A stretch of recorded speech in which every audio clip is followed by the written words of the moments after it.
The gunshot echoed through the crystal chandeliers before anyone could scream. Evelyn Hart, CEO of the nation's most powerful tech empire, watched in frozen horror as the assassin's weapon swung toward her chest. She had exactly 1 second to live. Then, a blur of motion. Her husband, the quiet janitor she'd married 3 months ago for an inheritance scheme, moved like liquid death. His hand caught the gunman's wrist, twisted, and the crack of breaking bone pierced the ballroom.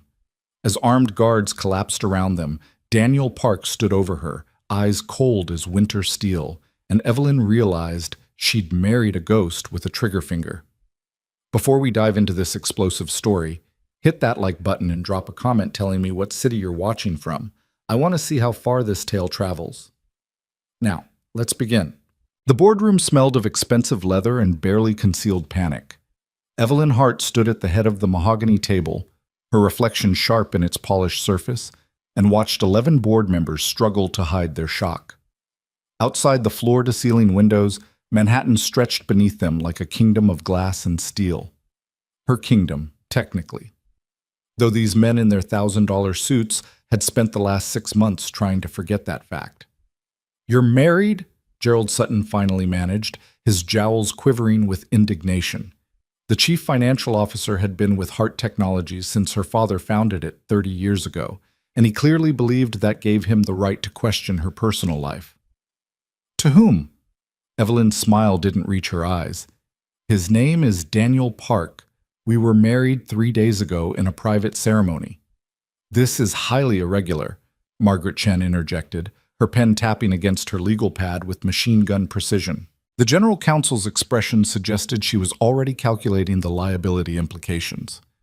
Your father's will explicitly states you must be married before your 32nd birthday to maintain controlling interest in the company. That deadline was yesterday, Evelyn finished smoothly, which is why I'm married. The terms of the inheritance have been satisfied. My lawyers filed the necessary documentation with the probate court this morning. Gerald's face had gone an alarming shade of purple. You're telling us that you found someone, courted them, and married them in, what, less than a week? Forgive me, Ms. Hart, but that strains credulity. I don't recall asking for your forgiveness, Gerald. Evelyn's voice dropped 10 degrees. Or requiring your belief. I'm informing you of a legal fact. Nothing more. We have a right to know who this man is, Thomas Whitmore cut in. The VP of Operations leaned forward, his politician's smile firmly in place. After all, as your husband, he'll have certain access to you, to company information. Surely you understand our concern. Evelyn had anticipated this. She'd prepared for every question, every angle of attack. What she hadn't prepared for was the knot of something uncomfortable that twisted in her stomach when Thomas said the word husband. Because Daniel Park wasn't really her husband. Not in any way that mattered. Mr. Park has signed an extensive prenuptial agreement, she said crisply. He has no stake in Hart Technologies, no access to proprietary information, and no interest in my business affairs. This is a personal matter that satisfies a legal requirement. That's all. Then why marry him at all? Gerald demanded. Why not find someone more suitable?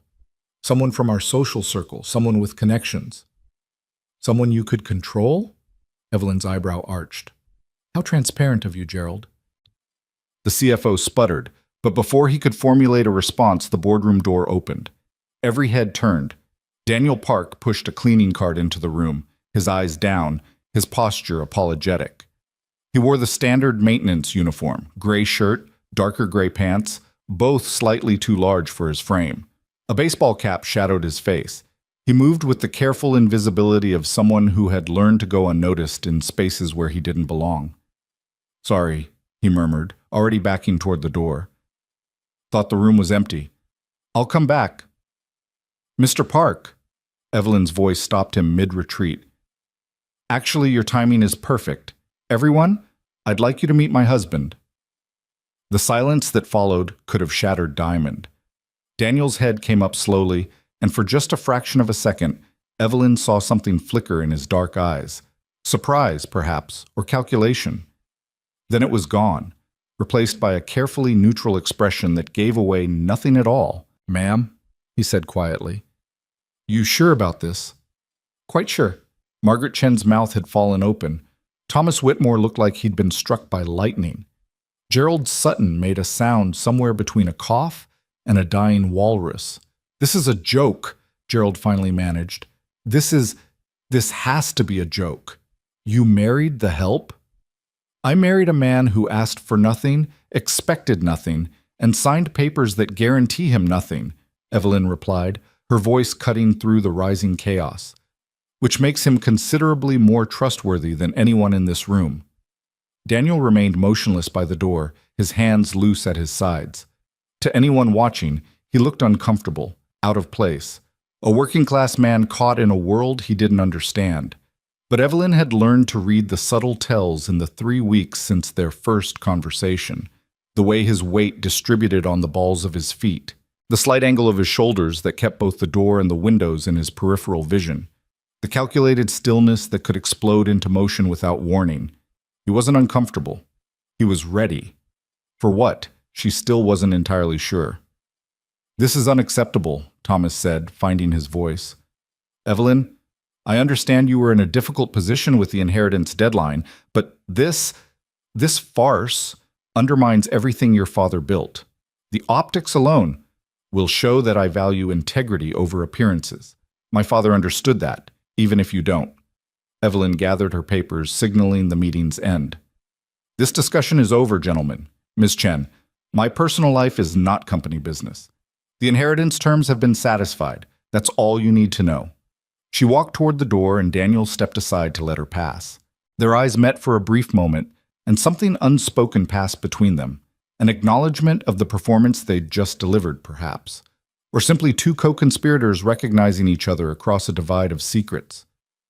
Ma'am, he said again, softer this time. Mr. Park. She nodded once, crisp and professional, then swept from the room. Behind her, the board erupted into arguments and accusations. She ignored them all.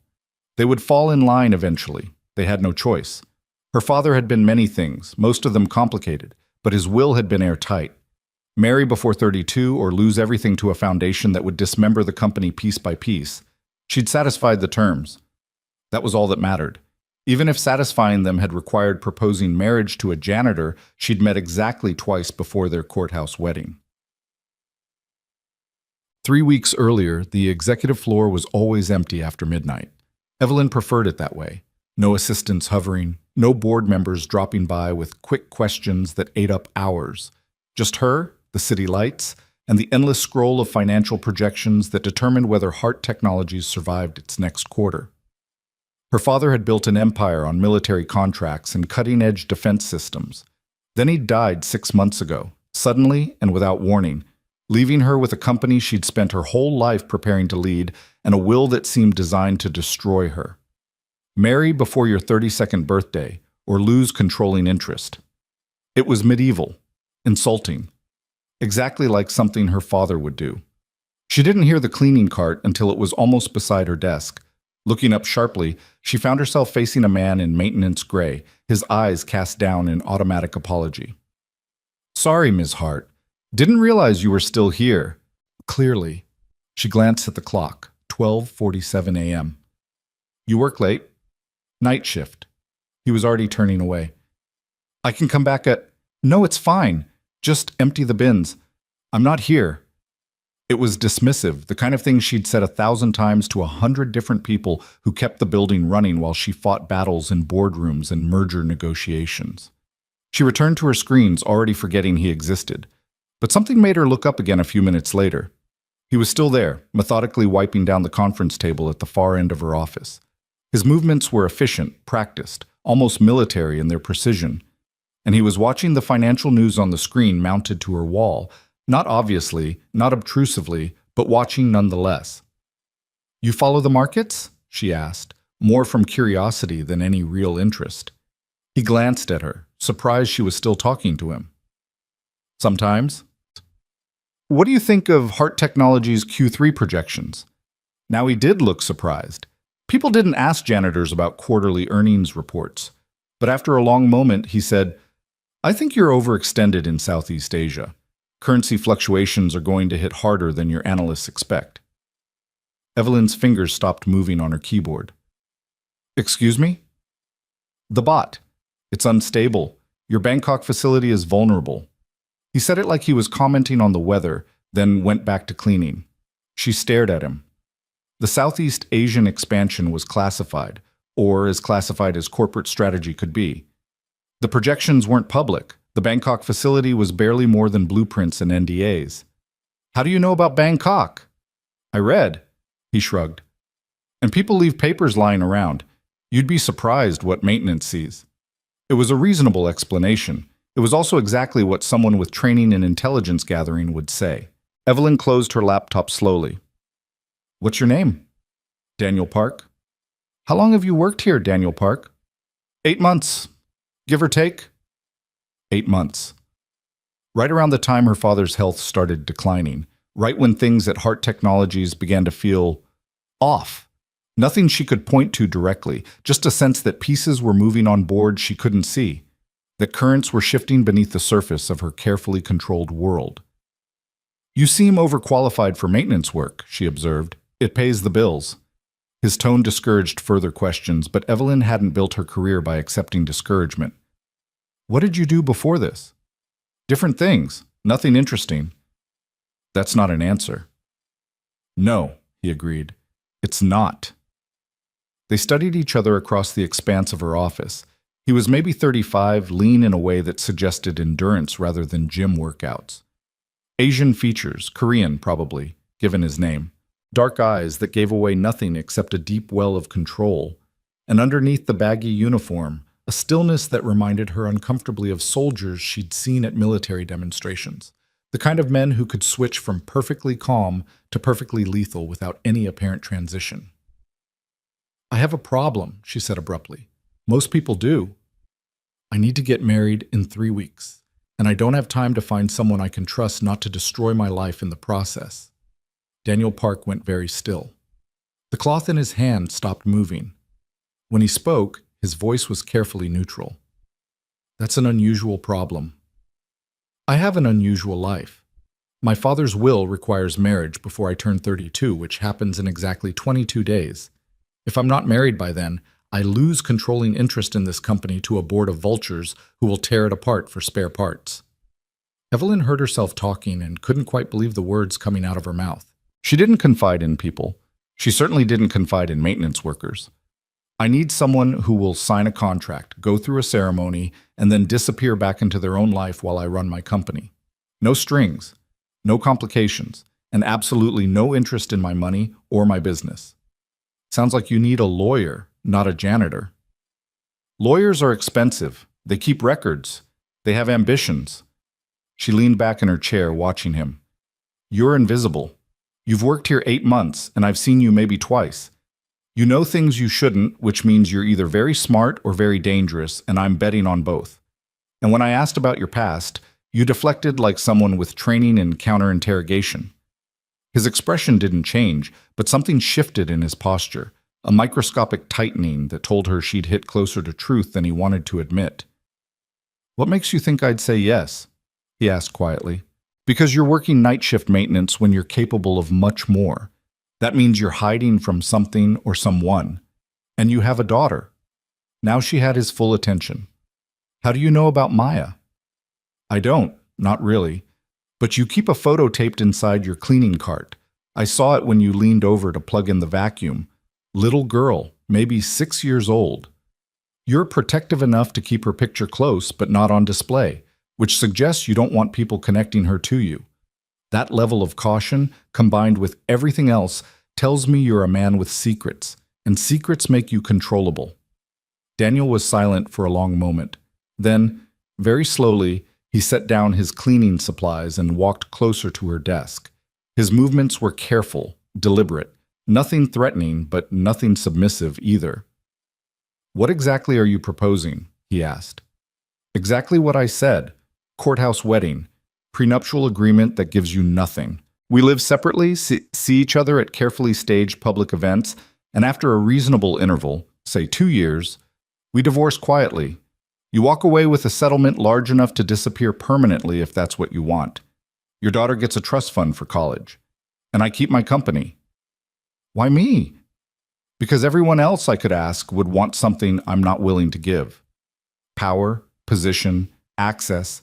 You just want to be left alone. That makes you perfect. He studied her for a long time, his face unreadable. Finally, he said, "You're either very desperate or very stupid." Desperate, Evelyn agreed, but not stupid. Do we have a deal? Daniel glanced at the photo of his daughter, invisible from where Evelyn sat, but clearly occupying his thoughts. When he looked back, something in his eyes had changed. Not softened exactly, but shifted into a different configuration of wariness and calculation. "One condition," he said. "Maya never knows the real reason we got married. As far as she's concerned, this is real." Agreed. "And if anything threatens her, anything at all, the deal's off. I don't care about your company or your inheritance. She comes first." "I wouldn't expect anything less." Evelyn extended her hand across the desk. "Do we have a deal, Mr. Park?" He looked at her hand for a moment, then took it. His grip was firm, controlled, and carried faint calluses that had nothing to do with pushing brooms and emptying trash bins. "We have a deal, Ms. Hart." Neither of them smiled. There was nothing happy about the arrangement they'd just made. Just two people trapped by circumstances, making the best of impossible choices. Evelyn had no way of knowing in that moment that she'd just shaken hands with one of the most dangerous men in the world. A ghost who'd spent 15 years hunting enemies in places that didn't exist, executing missions that would never be acknowledged, and building a body count that would have kept her awake at night if she'd known the numbers. All she knew was that she'd found someone to marry who wanted nothing from her except to be left alone. It seemed, at the time, like the perfect solution. Present day, 3 months after the wedding.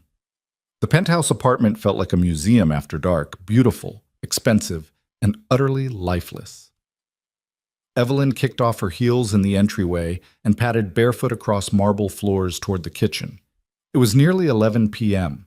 She'd been at the office since 6 a.m., wrestling with a contract dispute that threatened to derail their largest government project. Her head throbbed, her feet ached, and somewhere in the building's other wing, her husband was probably putting his daughter to bed. They'd settled into a routine over the past 3 months, she and Daniel. He lived in the guest wing with Maya, 3 rooms that might as well have been on another continent for all the interaction they implied. Evelyn kept to the master suite in her home office. They crossed paths maybe twice a week, usually in the kitchen, occasionally in the elevator. Always polite, always distant, exactly as they'd agreed. She was pouring wine when she heard the soft footsteps behind her. "Maya's asleep," Daniel said quietly. He'd changed out of his work clothes into a dark jeans and a plain t-shirt that somehow emphasized the lean muscle beneath. "She wanted to know if you'd read to her tomorrow night." Evelyn paused mid-pour. "Me? She likes you, thinks you're like a fairy tale princess who runs a castle." The ghost of amusement touched his face. "I tried to explain corporate hierarchies, but she's 6. Everything's magic at 6. I don't know any children's stories. She'll provide the book, you just have to do the voices."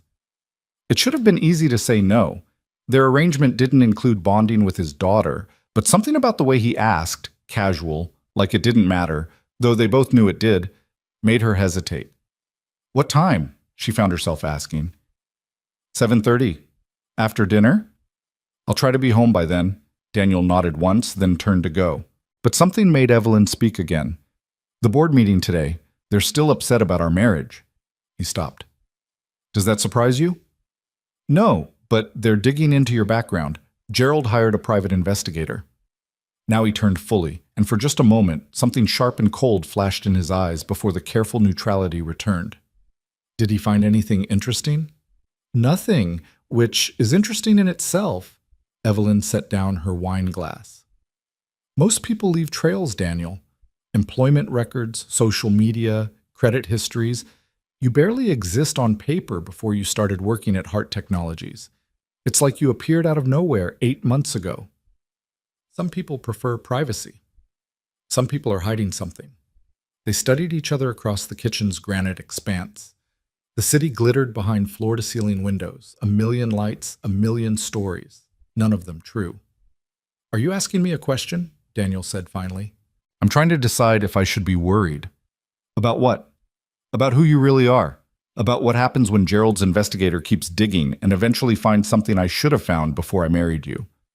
Daniel moved closer, and despite everything, despite the agreement, the distance, the careful walls they'd built, Evelyn felt her pulse quicken slightly. He stopped on the other side of the kitchen island, close enough that she could see the faint scar above his left eyebrow, the exact shade of dark brown in his eyes. "You want the truth?" he asked quietly. "That would be refreshing." "The truth is, there are things in my past I'm not proud of. Things I did for reasons that seemed right at the time. I'm not a threat to you or your company, but I'm also not the simple single father you thought you were hiring for this arrangement." He paused.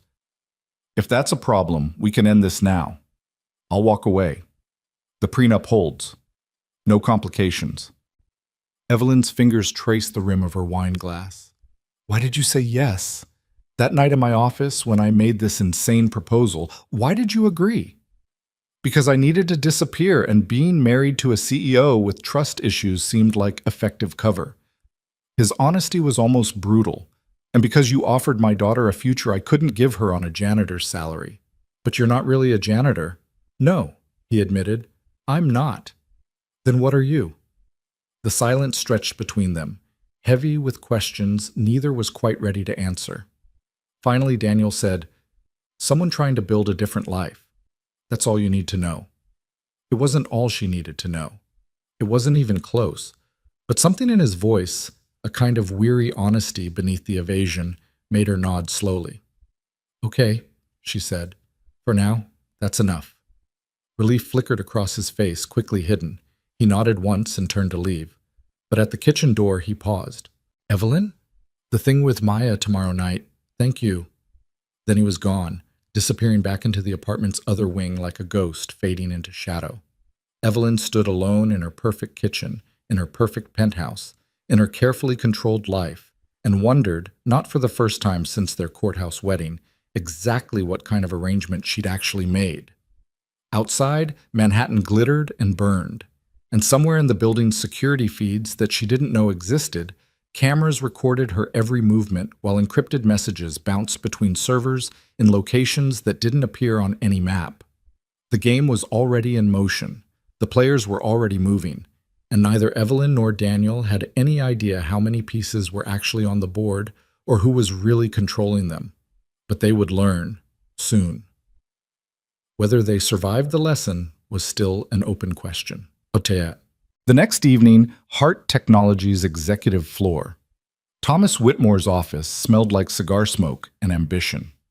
Gerald Sutton stood by the window, watching the city below with the expression of a man plotting something he shouldn't.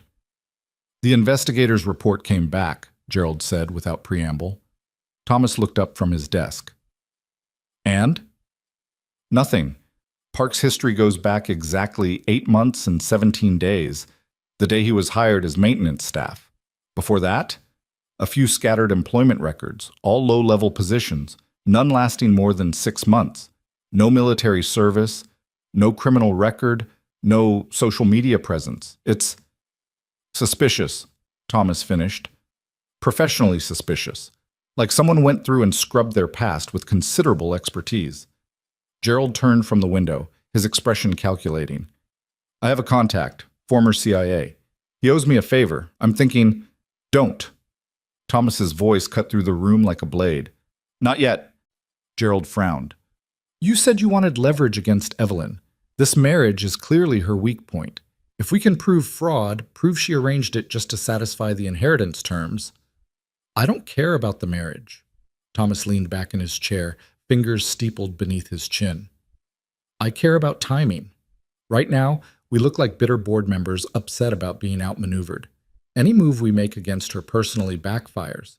But if we're patient, the Sao Paulo deal," Gerald said slowly, understanding dawning, "you think she'll screw it up." "I think she's stretched thin trying to prove herself. Her father's death left gaps. Operational, strategic, relational. She's brilliant.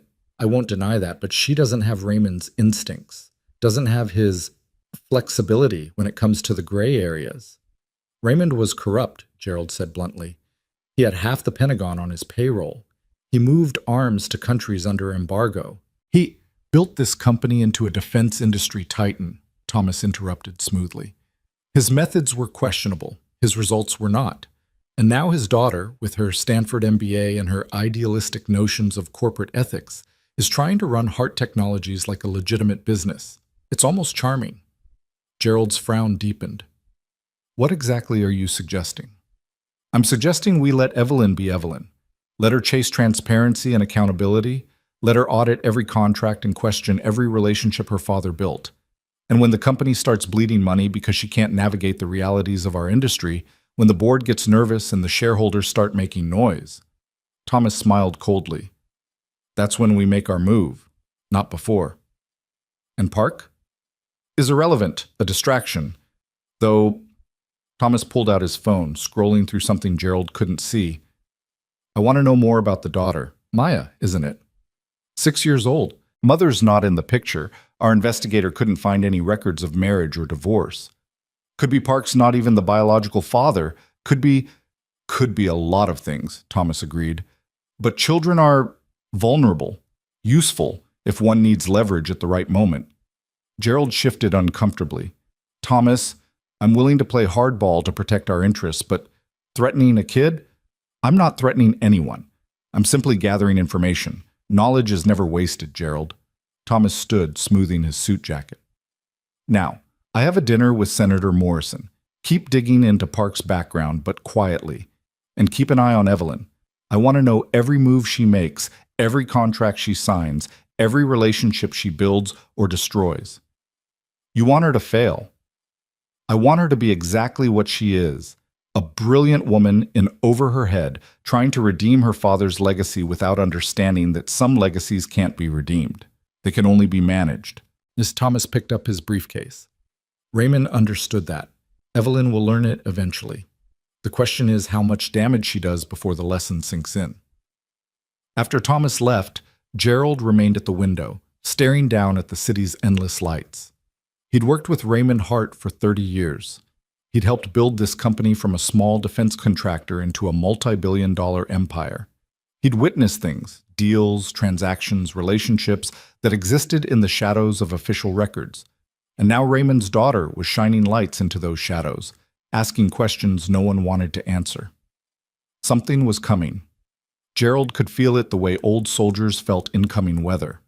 A storm building on a horizon most people couldn't see yet. The question was whether any of them, Thomas, Evelyn, the mysterious Daniel Park, would survive when it finally broke. So, that same night, the penthouse. Maya Park had selected the most elaborate fairy tale book Evelyn had ever seen. Full-color illustrations, pop-up castles, a soundtrack feature that played dramatic music at key moments. The 6-year-old sat cross-legged on her bed, wearing pajamas covered in stars, her dark eyes bright with anticipation. "Daddy said you run a castle," Maya announced as Evelyn settled awkwardly into the chair beside the bed. "Is that true?" "Sort of, though it's more like a very tall building with computers instead of dragons." "That's disappointing. Dragons are better." Despite herself, Evelyn smiled. "I can't argue with that logic." They'd been reading for about 20 minutes, Evelyn doing her best with the voices, Maya providing enthusiastic editorial comments, when Daniel appeared in the doorway. He leaned against the frame, arms crossed, watching them with an expression Evelyn couldn't quite decipher. "5 more minutes, Maya," he said gently. "Then sleep." "But the princess hasn't defeated the evil wizard yet." "She'll defeat him tomorrow. The wizard isn't going anywhere." Maya sighed dramatically but nodded. Evelyn finished the chapter, closed the book, and stood. Maya immediately grabbed her hand. "You'll come back tomorrow?" the little girl asked. Evelyn glanced at Daniel, who gave the smallest shrug. "Your call." "Yes. Tomorrow." "Promise?" "I promise." Maya beamed, released her hand, and burrowed under her covers. Daniel moved into the room to tuck her in properly, his movements gentle and practiced. Evelyn found herself watching the transformation, the careful, controlled man she'd married shifting into someone softer, more human. A father putting his daughter to bed. "Love you, Bug," he murmured, kissing Maya's forehead. "Love you, Daddy. Love you, Evelyn." Evelyn froze. The words were automatic, sleepy, innocent, but they hit like a physical blow. She managed some kind of response, then fled into the hallway before the sudden tightness in her chest could manifest as anything visible. Daniel joined her a moment later, pulling Maya's door partially closed. "She gets attached quickly," he said quietly. "If it's too much, it's fine." Evelyn's voice came out sharper than intended. "I made a commitment. I'll keep it." They walked back toward the main part of the apartment in silence. At the junction where his wing split from hers, Daniel stopped. "Thank you," he said, "for tonight, for—" he gestured vaguely, "for being kind to her. She's a good kid. You've done well with her." "I've done my best. It's not always enough." Something in his tone made Evelyn turn back to study him more carefully. In the hallway's dim lighting, he looked tired, not physically, but somewhere deeper, like a man carrying weight no one else could see. "Why did you become a janitor?" she asked suddenly. "With whatever skills you have, whatever training, why take a minimum wage job cleaning offices?" "Because no one looks at janitors," Daniel said simply. "We're invisible. We go anywhere, see everything, and no one thinks we matter enough to be threats." "Threats to what?" He smiled, but there was no humor in it. "That's the question, isn't it?" Before Evelyn could push further, her phone buzzed. She glanced at the screen and felt her stomach drop. "I have to take this." Daniel nodded and disappeared into his wing. Evelyn answered the call. "Ms. Hart?" Her head of security, Michael Chen, sounded tense. "We have a situation. Someone accessed your father's private files from an internal terminal 2 hours ago. Encrypted files we didn't even know existed. The access codes were current, but my father's been dead for 6 months," Evelyn finished, "which means someone either copied his codes or has been sitting on them, waiting for the right moment to use them." "Yes, ma'am. We're trying to trace the terminal location now, but whoever did this knew what they were doing. They bounced the access through 6 different servers before—" "I'll be there in 20 minutes. Evelyn was already moving toward her bedroom, toward her closet, toward the armor of business suits and executive authority. "Lock down the system. No one in or out of those files until I arrive. And Michael? Don't trust anyone in IT. This came from inside." She hung up and stood for a moment in her pristine bedroom, staring at her reflection in the darkened windows. Somewhere in her company, her father's company, someone was stealing secrets that could destroy everything she'd built. And she had no idea who or why or what those secrets might contain. Behind her reflection, in the glass, she could see the faint outline of the corridor leading to Daniel's wing, could see the light still visible under his door. "Someone trying to build a different life," he'd said. "That's all you need to know." But what if she needed to know more? What if the mysterious husband she'd married for convenience was somehow connected to whatever rot her father had left behind? Evelyn shook off the thought. Paranoia wouldn't help. Evidence would. She changed clothes, grabbed her car keys, and headed for the elevator. She never saw Daniel emerge from his room 5 minutes after she left. Never saw him pull out a phone that wasn't connected to any normal network. Never heard the brief, encrypted conversation he had with someone whose name she wouldn't have recognized. The game was accelerating. The pieces were moving faster now, and the board was much larger than either of them had realized. In 48 hours, everything would change. The careful distance they'd maintained would shatter. Secrets would spill into the light. And both Daniel and Evelyn would discover that the arrangement they'd made, the marriage of convenience, the contract built on mutual need and shared evasion, was never what they thought it was. Some forces had been set in motion before they ever met. Some traps had been laid before they knew they were players in the game, and some truths, once revealed, couldn't be hidden again. The Hart Technologies server room hummed with the white noise of 1,000 machines processing 1 billion calculations per second. Evelyn stood in the center of it all, watching Michael Chen's team trace digital footprints that shouldn't exist. "Here." Michael pointed to a cascade of code on his screen. The access originated from Terminal 47B. That's in the sub-basement maintenance area. Maintenance? Evelyn felt something cold slide down her spine. "Show me the security footage." The video quality was grainy but clear enough. At 9:47 p.m., a figure in gray maintenance coveralls entered the restricted area, used a keycard that registered as belonging to a supervisor who'd been dead for 3 months.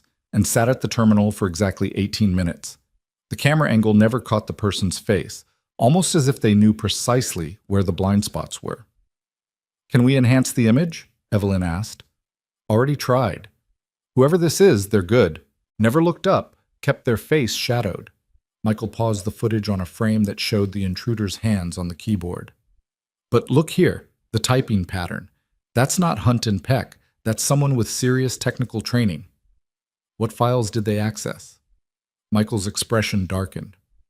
"Your father's personal archives, specifically a directory labeled Ghost Protocol. We didn't even know it existed until the access triggered our new security algorithms. The encryption is military grade.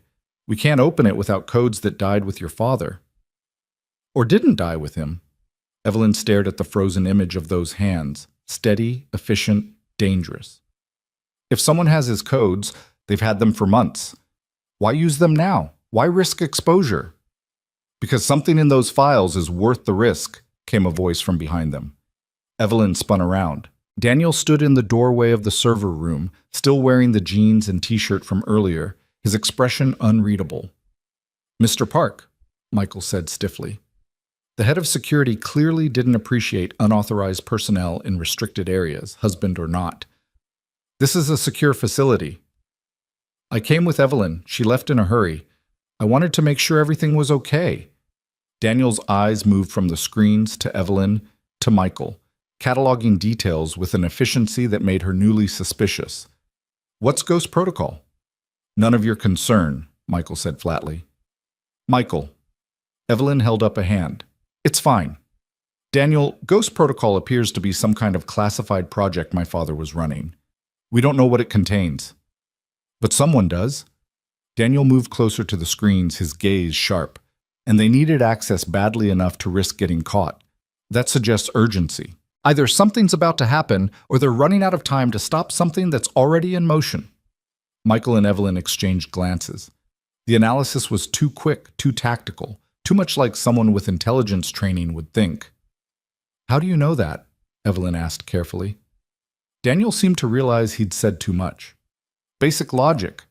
People don't take risks unless the reward justifies them." "What was your father working on before he died?" "Dozens of projects. Hundreds, if you count everything across all divisions." Evelyn moved to another screen, pulling up her father's calendar from his final months. But his personal attention was focused on 3 major contracts: the Sao Paulo defense system, the updated drone guidance technology for the Air Force, and something called Project Sentinel that he never fully briefed me on before he died. "Project Sentinel," Daniel repeated softly. Something flickered in his eyes. Recognition, perhaps, or concern. "What do you know about it?" "Almost nothing. It was compartmentalized even within the company. Only a handful of people had access, and most of them have either retired or resigned since my father's death." She looked at him directly. "Why? Does that name mean something to you?"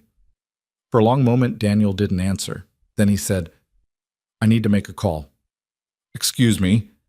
He walked out before Evelyn could stop him, leaving her and Michael alone in the electronic hum of the server room. "I don't trust him," Michael said bluntly. "There's something wrong about this whole situation. Your sudden marriage, his convenient background, and now he shows up here asking questions about classified projects." "I know." Evelyn's jaw tightened. "But until I have proof he's involved in this, he's still my husband, legally, if not actually, which means we proceed carefully." "With respect, Ms. Hart, careful might not be enough. If your father was involved in something illegal, my father built this company from nothing. Whatever he did, whatever choices he made, they kept thousands of people employed and this country defended." Even as she said it, Evelyn wondered if she believed it anymore. "We need to find out what's in Ghost Protocol. Can you bypass the encryption?" Michael shook his head. "Not without triggering a data wipe. Whoever designed this security knew what they were doing. It's a digital fortress." "Then we find another way in." Evelyn pulled out her phone, scrolling through contacts until she found the name she needed. "I know someone who might be able to help. He worked with my father on some of the early encryption systems. If anyone can crack this, it's him." She made the call, spoke briefly in technical shorthand, and hung up. "He'll be here in an hour. In the meantime, I want every person who had access to that maintenance terminal identified and background checked. Someone either planned this carefully or got very lucky. I don't believe in luck. Yes, ma'am. Michael hesitated. And Mr. Park? Evelyn thought about the way Daniel had analyzed the situation, the precision of his questions, the flicker of recognition when she mentioned Project Sentinel. Put surveillance on him, she said quietly. I need to know who he's calling and what he's doing. If my husband is somehow involved in this, I need to know before it destroys everything. Michael nodded and moved to implement her orders. Evelyn remained in the server room, surrounded by machines that held secrets she couldn't access, married to a man she was starting to realize she didn't know at all. Outside in the parking garage, Daniel stood in the shadow between security lights and pressed a phone to his ear. The number he dialed wasn't in any normal directory. The conversation that followed wasn't recorded by any system Hart Technologies owned. It's Ghost, he said softly when the line connected. We have a problem. The voice on the other end was female, clipped, military precise. Define problem. Someone accessed the protocol files. They're digging into Sentinel. A pause. Then, are you compromised? Not yet. But she's smart. She's going to start asking questions I can't answer without blowing my cover. Then don't answer them. Your mission parameters haven't changed. Protect the asset, monitor the situation, and report any developments that might expose the operation. The asset, Daniel repeated, his voice flat. You mean my wife. I mean the woman who inherited control of one of the most dangerous private military contractors in the world. The woman whose father sold weapons to enemies of the United States and called it business. The woman who might be continuing his work, knowingly or not. The voice softened slightly. I know this is complicated, Daniel. I know you've been in deep cover for 8 months and the lines are starting to blur. But we need you in position. If Hart Technologies is still running Ghost Protocol after Raymond's death, we need to know. And if Evelyn doesn't know anything, if she's just the daughter trying to clean up her father's mess, then we protect her from the consequences of his choices. But we confirm that first. No assumptions, no emotional compromises. A beat. Can you maintain your cover? Daniel thought about Maya asking when Evelyn would read to her again. Thought about the way Evelyn had looked at him tonight, suspicion and something else warring in her eyes. Thought about the marriage that was supposed to be simple convenience turning into something far more complicated. Yes, he said finally. I can maintain it. Good. We're sending additional support. Call sign Phoenix will be in position by morning. She'll make contact through the usual channels. And Daniel, be careful. If Ghost Protocol is active, anyone connected to it is in danger, including you. The line went dead. Daniel stood alone in the parking garage, his breath forming small clouds in the cold air. Above him, security cameras tracked his position. He could feel them like an itch between his shoulder blades. Evelyn would review this footage. She'd see him making an unauthorized call. She'd have more questions. The careful distance they'd maintained was collapsing faster than he'd anticipated. And when it finally fell apart completely, when she discovered who he really was and why he'd agreed to marry her so readily, the explosion would be spectacular. He just hoped they both survived it. Back in the server room, Evelyn's encryption specialist arrived, a nervous man in his 50s named Dr. Robert Marsh, who'd worked with her father since the company's early days. He studied the Ghost Protocol directory with increasing concern. This is Raymond's work, he said after 20 minutes of analysis. I recognize the architecture, but it's been modified. See these authentication layers? Someone added them after the initial encryption was set up.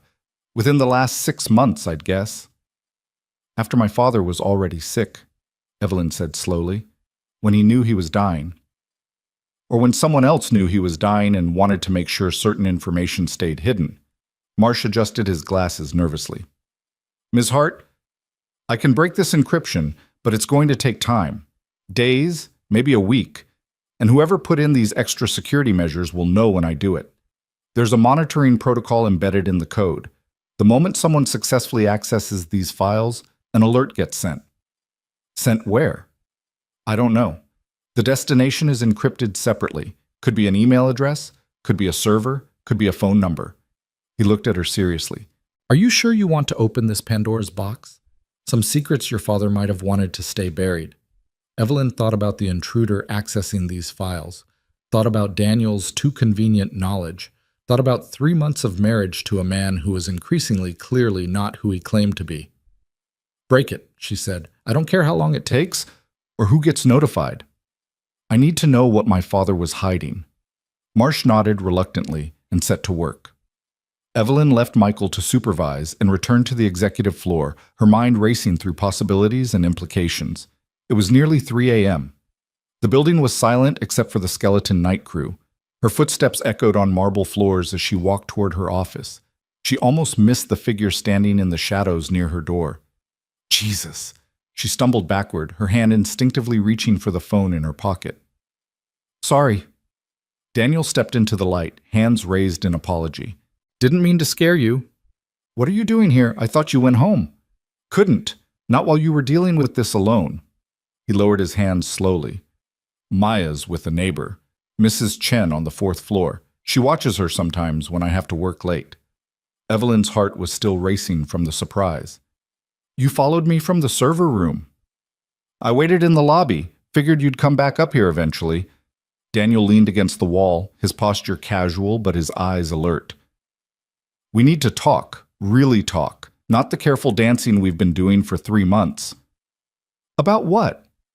About how you conveniently know things you shouldn't? About how you ask questions like someone with intelligence training? About how you appeared in my life exactly when I needed someone to marry, and now someone's stealing my father's secrets? Yes, Daniel said simply. About all of that. Evelyn stared at him for a long moment, then unlocked her office door. Inside. I don't want this conversation in the hallway. Her office was dark except for the city lights filtering through the windows. She didn't turn on the overheads. The semi-darkness felt safer somehow, like secrets could be shared more easily when faces were half hidden in shadow. Start talking, she said, moving to the windows. And this time, tell me the truth. Daniel remained by the door, his back to it. She noticed he'd positioned himself where he could see both her and the corridor outside. The truth is complicated. So uncomplicate it. I can't, not completely. There are things I'm not authorized to tell you, oaths I took that I can't break even for this, he paused. But I can tell you that I'm not your enemy. I never have been. That's not the ringing endorsement you think it is. Evelyn turned to face him. Who do you work for, Daniel? And don't say Heart Technologies Maintenance. We both know that's a cover for something else. I worked for people who protect this country from threats it doesn't know exist. Past tense. I'm retired. You're 35. People don't retire at 35 unless something forced them out. Something did. I wanted a normal life. Wanted to raise my daughter somewhere safe without looking over my shoulder every day. His voice was quiet, honest in a way she hadn't heard before. And then your father died, and things I thought were finished turned out to be very much alive. And I realized that getting out isn't as simple as just walking away. My father. Evelyn moved closer, trying to read his expression in the dim light. What did my father have to do with your past? Daniel was silent for so long she thought he might not answer. Finally, he said, Project Sentinel. I know what it is, or what it was supposed to be. The bottom dropped out of Evelyn's stomach. How? Because I helped design it 5 years ago, when your father was working with a classified DoD initiative to develop next-generation autonomous defense systems. It was supposed to be an AI-guided network that could identify and neutralize threats faster than any human operator. But it required massive amounts of data, surveillance data, biometric data, communication intercepts. The kind of information that crosses legal lines and raises constitutional questions. My father was building domestic surveillance systems? Evelyn felt sick. Not exactly. The technology was meant for foreign deployment, protecting embassies, military bases, high-value targets in hostile territories. But the architecture could be adapted, the AI could learn, and in the wrong hands, or with the wrong parameters. Daniel moved closer. Your father understood the ethical implications. He built in safeguards, kill switches, oversight protocols. But he also built in backdoors, just in case someone needed to access the system for legitimate reasons. I was part of the team that designed those back doors. And now someone's trying to access them. Yes. Who? That's what I don't know. When I left the project, Sentinel was being shelved. Too controversial, too expensive, too many moving parts that could go wrong. Your father was supposed to have shut it down completely. If it's still active, if someone's using those access codes to get into Ghost Protocol, it means either your father lied about terminating the project or someone rebuilt it without authorization. Evelyn sat down heavily in her desk chair. Why didn't you tell me this before? Why marry me, move into my home, spend 3 months pretending to be someone you're not? Because when I first approached you that night, I didn't know you. I didn't know if you were part of your father's operations or an innocent bystander. And my orders were to get close, to observe, to report back. Daniel's voice was rough with something that might have been regret. But then I got to know you. Saw how hard you're working to build something legitimate out of your father's legacy. Watched you fight with the board, refuse compromises, try to do the right thing even when it costs you. He paused.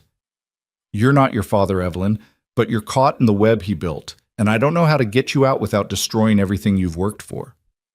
So what do we do now? Now we figure out who accessed those files and what they're planning to do with the information. Because if Sentinel is operational and someone's trying to control it, we're not just talking about corporate espionage. We're talking about a weapon system that could be turned against targets domestic or foreign, with your company's fingerprints all over it. Evelyn felt the weight of it settling on her shoulders. The inheritance she'd never asked for, the sins of a father she'd loved but maybe never really knew. I have someone breaking the encryption on Ghost Protocol. He says it'll take a few days. Tell him to stop. What? Why? Because the moment those files open, whoever's monitoring them will know. And if they're desperate enough to break into your secure server, they're desperate enough to take more direct action. Daniel's expression was grim. We need to find them first, figure out what they want before they realize we're hunting them. And how do we do that? We set a trap. We leak information about your encryption specialist making progress. We make them nervous. And when they make their move, we're ready. Evelyn studied her husband, her fake husband, her convenient husband, her husband who was apparently a former special operations something with connections to classified military projects. This isn't what I signed up for when I proposed marriage. I know. And if you want to end the arrangement now, I'll understand. I can disappear tonight. Take Maya and go somewhere you'll never find us. The prenup holds, the lawyers handle the divorce, and you never have to see me again. It would be easier, cleaner. One less complication in a situation that was already spiraling out of control. But Evelyn thought about Maya's sleepy voice saying, "Love you, Evelyn," like it was the most natural thing in the world. Thought about Daniel tucking his daughter in with a gentleness that contradicted everything else about him. Thought about 3 months of careful distance that had somehow, without her quite noticing, started to feel less like an arrangement and more like something else. "No," she said finally. "You don't get to walk away from this. If someone's using my father's work for something dangerous, I need to know. And apparently you're the only person who can help me figure it out. So we do this together. We set your trap. We find whoever's behind this. And then," she took a breath, "then we figure out what the hell we're actually doing with this marriage." Daniel's expression shifted, surprise, relief, and something warmer that he covered quickly. "Okay, together. But no more lies, no more half-truths. If I'm going to trust you with this, I need to know I can actually trust you. I can't tell you everything. Some things are still classified. Some things," he hesitated, "some things I'm not proud of. Actions I took, people I hurt, choices that seem necessary at the time but keep me awake at night now. But I promise you this. I won't lie to you about anything that affects your safety or your company, no matter what happens." It wasn't perfect. It wasn't the clean truth she wanted, but it was honest in a way that mattered. "All right," Evelyn said. "Tell me about this trap." They spent the next hour planning, Daniel's tactical experience combining with Evelyn's knowledge of her company's internal systems to create something that might actually work. They would let Dr. Marsh continue his work, but leak information suggesting he was making faster progress than expected. They would monitor who reacted to the news, track communication patterns, wait for someone to make a mistake. It was dangerous. It was risky. It assumed their opponent would be impatient or desperate enough to act before they were ready, but it was a plan. "I should get back," Daniel said finally, checking his phone. "Maya will be waking up in a few hours. Mrs. Chen's great, but she gets nervous if I'm gone too long." "Daniel!" Evelyn stopped him at the door. "Thank you for telling me the truth, or as much of it as you could. Thank you for not running when you had every reason to." He smiled slightly. "Partners?" "Partners," she agreed. He left, disappearing into the elevator bay. Evelyn remained in her office, watching the city wake up beneath her. The sun starting to paint the eastern sky in shades of amber and rose, the first commuters trickling onto the streets. Another day beginning for millions of people who had no idea what was happening in the towers above them. Her phone buzzed. A text from Michael Chen. "Found something.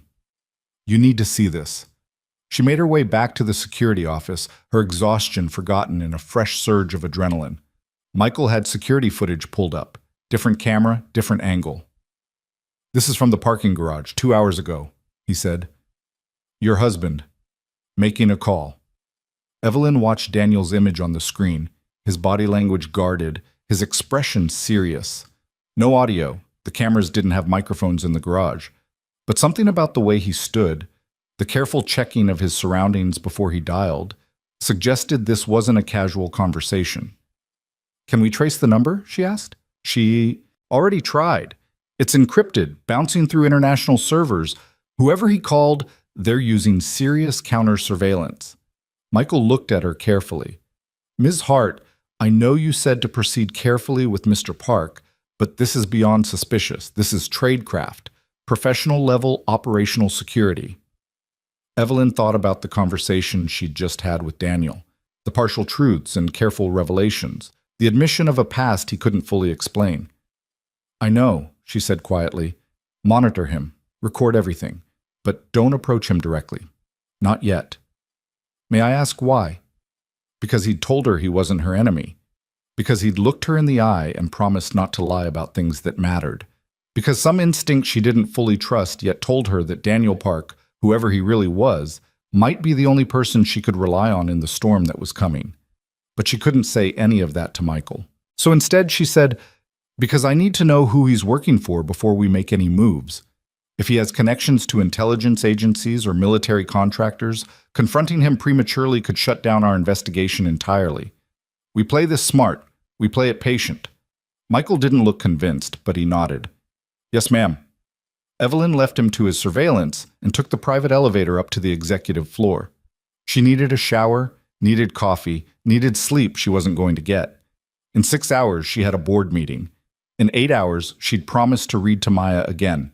And somewhere in between, she had to figure out how to run a company while hunting for traitors and managing a marriage that was becoming more complicated with every passing hour. The penthouse was silent when she entered.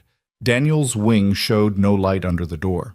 She moved to her bedroom, stripped off her clothes, and stood under scalding water until her thoughts stopped racing enough to think clearly. Someone was stealing her father's secrets. Daniel had a past that intersected with those secrets in ways she didn't fully understand. And she was caught between corporate responsibility, legal obligations, and something that felt increasingly like actual trust in a man she'd married for all the wrong reasons. Outside her bathroom window, the sun continued its rise over Manhattan. Traffic thickened. Phones began ringing in offices across the city. Another day of business and betrayal, deals and deceptions, the endless churn of modern life. In a hotel room 12 blocks away, a woman with cold eyes and military bearing made a call to report that Ghost was compromised. The asset was suspicious, and the operation was accelerating beyond their control. She received new orders, ended the call, and began assembling weapons that officially didn't exist. In the Hart Technologies server room, Dr. Marsh worked through mathematical problems that would take days to solve, unaware that his progress was being monitored by 3 separate parties, all with different agendas. And in the penthouse apartment where a CEO and a ghost pretended to be husband and wife, 2 people tried to sleep while the same questions circled their minds. How much truth was too dangerous to share? How much trust was too risky to give? And when the lies finally collapsed, because they always collapsed eventually, would either of them survive the explosion? The game was moving faster now. The players were showing their hands piece by careful piece. And somewhere in the shadows where the truly dangerous people operated, someone was watching it all unfold with satisfaction. Because this was the plan. This was always the plan. Get the daughter suspicious. Get the ghost exposed. Let them trust each other just enough to be vulnerable. And then strike, hard and final, before either of them realized they'd been playing by someone else's rules from the very beginning. The storm was building. Thunder rumbled on a horizon only a few people could see. And when it finally broke over Manhattan, the casualties would be measured not in property or money, but in lives shattered and secrets that should have stayed buried forever. But that was still days away. Right now, there was only the illusion of control, the desperate hope that understanding your enemies was enough to defeat them, and the fragile alliance between two people who'd married for convenience and were learning, too late perhaps, that nothing about their arrangement had ever been convenient at all. 3 days of careful surveillance produced nothing but ghosts and dead ends. Whoever had accessed the Ghost Protocol files had gone completely silent, as if they knew they were being watched. Dr. Marsh continued his encryption work while Evelyn attended board meetings and pretended everything was normal. Daniel maintained his cover as the quiet husband who cleaned offices and raised his daughter, all while feeding information to contacts Evelyn wasn't supposed to know about. The charade was exhausting for everyone involved. It was Thursday evening when everything changed. Evelyn had left work early for once, keeping her promise to read to Maya. The little girl had graduated from fairy tales to adventure stories, pirates and treasure maps, and brave heroes who always won in the end. The kind of simple narratives where good and evil were clearly marked and justice always prevailed. Real life, Evelyn was learning, was considerably messier. Kom met mich. Can we have ice cream after? Maya asked as they finished the chapter. Daddy said only if you said yes. Passing the responsibility to me? That's tactical. Evelyn closed the book. Small bowl, and only if you brush your teeth after. Maya launched herself at Evelyn in a hug that was entirely too trusting, too open. You're the best. I'm going to tell Daddy. She raced out of the room before Evelyn could respond, leaving her alone with the sudden uncomfortable realization that she'd started looking forward to these evening sessions. That Maya's enthusiasm felt less like an obligation and more like something dangerously close to affection. She was getting attached. They both were. And attachment was the one thing their arrangement absolutely couldn't afford. Daniel appeared in the doorway, wiping his hands on a kitchen towel. Ice cream negotiations successful? She drives a hard bargain. Gets that from you, probably. Gets it from her mother, actually. The words were out before Daniel could stop them, and Evelyn saw him tense, realizing he'd opened a door he usually kept firmly closed. You never talk about her, Evelyn said carefully. Maya's mother. No, Daniel agreed. I don't. Was she... Evelyn stopped, unsure if she had the right to ask, but curiosity won over caution. Was she part of your old life? Before you retired? Daniel leaned against the doorframe, his expression distant. She was an analyst. Smart, principled, believed in the mission even when the mission stopped making sense. We met on assignment, got too close, and Maya happened before we'd thought through any of the implications. He paused. She died when Maya was 2. Car accident in Brussels that probably wasn't an accident at all. And I realized that the life I'd chosen, the work I did, it destroyed everyone who got close to it, so I got out. I'm sorry. Don't be. You didn't cause it. His eyes refocused on her. But it's why I'm so careful about Maya, why I keep her separated from everything else. She's the only good thing I've managed not to ruin yet. Before Evelyn could respond, her phone buzzed. She glanced at the screen and felt her stomach drop. It's Michael. Emergency. The call connected before she could say hello. Miss Hart, we have a situation. Someone just tried to physically breach the server room, armed. Our security team engaged, but gunfire crackled through the phone. We need you to stay away from the building. I'm calling NYPD, but whoever these people are, they're professional. Military-grade weapons, coordinated tactics. I'm coming in, Evelyn said, already moving toward her bedroom. No, Miss Hart, it's not safe. The line went dead. Evelyn stood frozen, her heart hammering. Behind her, Daniel had gone completely still, his entire demeanor shifting in a way that made her skin prickle with sudden awareness. How many? He asked, his voice utterly calm. What? How many attackers? What's the building's security response protocol? Where's your safe room? The questions came rapid fire, delivered with the precision of someone conducting a tactical assessment. This wasn't the careful janitor or the patient father. This was something else entirely. I don't know. Michael didn't... Evelyn's phone lit up with alerts. Building security system, multiple breach points, cameras going offline one by one. They're systematically taking out our surveillance. This is coordinated. They're going for the ghost protocol files. Whatever Dr. Marsh found, they can't let him finish. Daniel was already moving toward his wing. Stay here. Lock the doors. Don't open them for anyone. Where are you going? He paused at the threshold, and when he looked back, his eyes were hard and cold. The eyes of someone who'd seen and done things that left permanent scars. To stop them, before they kill everyone in that building looking for information that shouldn't exist. Daniel, you can't. But he was already gone, disappearing into his room. Evelyn followed, propriety abandoned in the face of crisis, and stopped in the doorway. Daniel's closet was open. Behind the ordinary clothes hung a gear bag she'd never seen before. He was pulling out equipment with practiced efficiency. Body armor, tactical vest, weapons that absolutely shouldn't have been in a civilian residence.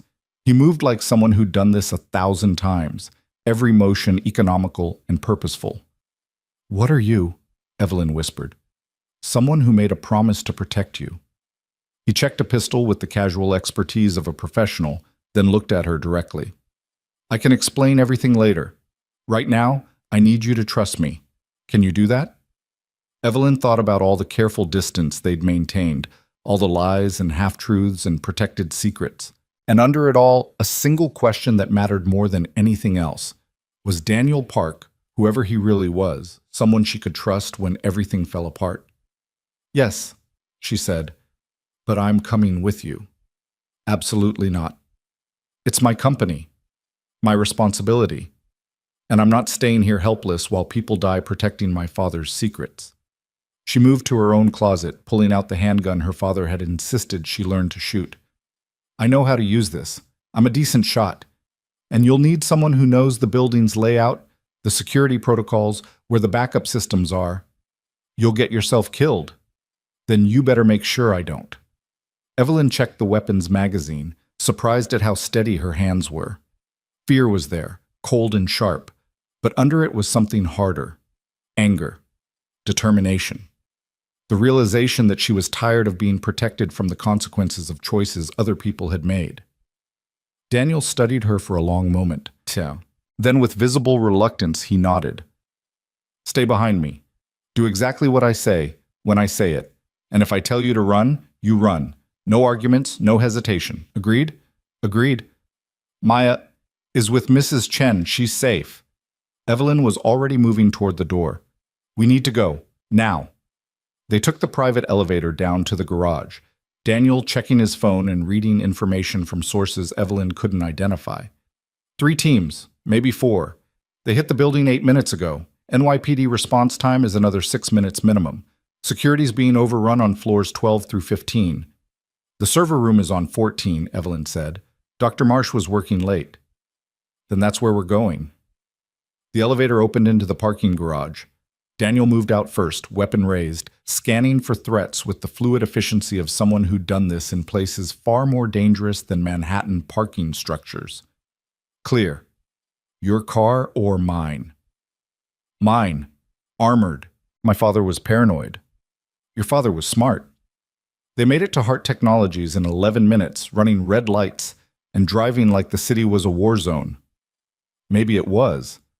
The building's lobby was chaos when they arrived. Security personnel taking cover behind marble columns, return fire coming from the upper floors, civilians evacuating in panicked streams. Daniel caught the arm of a security guard Evelyn recognized. Martinez, situation report. Martinez stared at the weapons in Daniel's hands with obvious shock. Who the hell are you? Someone who's going to help. Talk. Something in Daniel's tone cut through Martinez's confusion. 4 hostiles, maybe more. They came in through the delivery entrance with forged credentials, started shooting when security tried to verify. They're pushing toward the server room. We've got 3 guards wounded, 1 dead. Chen's trying to hold them on 14, but they're outgunned. Stairwells? East stairwell's clear. West is compromised. Elevators are locked down. Good. Daniel turned to Evelyn. Last chance to stay here. Not happening. He didn't argue further, just moved toward the east stairwell with Evelyn close behind. The building she'd walked through every day for years felt alien now. The familiar corridors transformed into tactical terrain, every corner a potential ambush point, every shadow hiding threats she'd never had to consider before. They climbed 14 floors in near silence, Daniel pausing at each landing to listen before proceeding. At the 14th floor entrance, he held up a fist. Stop. Evelyn pressed against the wall, her heart hammering so loud she was sure it would give away their position. Voices filtered through the door. 2 men, speaking in clipped professional tones. Southwest corner. Marsh is holed up in the secondary server room. He's got the encryption keys on a portable drive. We secure that, we extract, mission complete. What about witnesses? Sanitize as we go, no loose ends. Evelyn felt ice slide through her veins. They were going to kill Dr. Marsh, kill anyone who got in their way.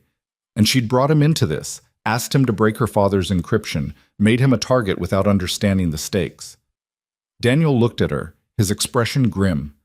He held up 3 fingers, then 2, then 1. The door exploded inward as he kicked it open, his weapon already tracking targets. The 2 men in the corridor barely had time to react before Daniel was on them. Not shooting, not yet, but moving with a precision that turned violence into something almost artistic. 1 man went down with a strike to the throat. The second tried to bring his rifle up, but Daniel was already inside his guard, redirecting the weapon and delivering a blow that sent the attacker crumpling. It was over in seconds. Evelyn stood frozen, her weapon half raised, watching the man she'd married move like controlled death through space that should have been impossible to navigate that fast. Clear, Daniel said quietly, already moving forward. Stay close. They found Michael Chen and 2 other guards barricaded behind an overturned desk near the server room entrance. Michael's left arm hung useless, blood soaking through a makeshift bandage. When he saw Daniel, his expression cycled through shock, confusion, and dawning realization. You're not maintenance, he said flatly. No, Daniel agreed. I'm not. Where's Marsh? Secondary server room. There's 2 more hostiles between us and him. They've got better positions, better gear. We can't... Michael stopped as fresh gunfire erupted from ahead. They're pushing forward. Not anymore. Daniel turned to Evelyn. You stay here. Help Chen with the wounded. I'm going to get Marsh. Daniel, no arguments. You promised. He looked at her, and for just a moment, the cold tactical mask slipped enough to show something warmer beneath. Trust me. Then he was gone, moving down the corridor toward the sound of gunfire with the calm purposefulness of someone who'd walked into far worse situations and walked back out alive. Evelyn crouched beside Michael, applying pressure to his wound while her mind raced. Who is he?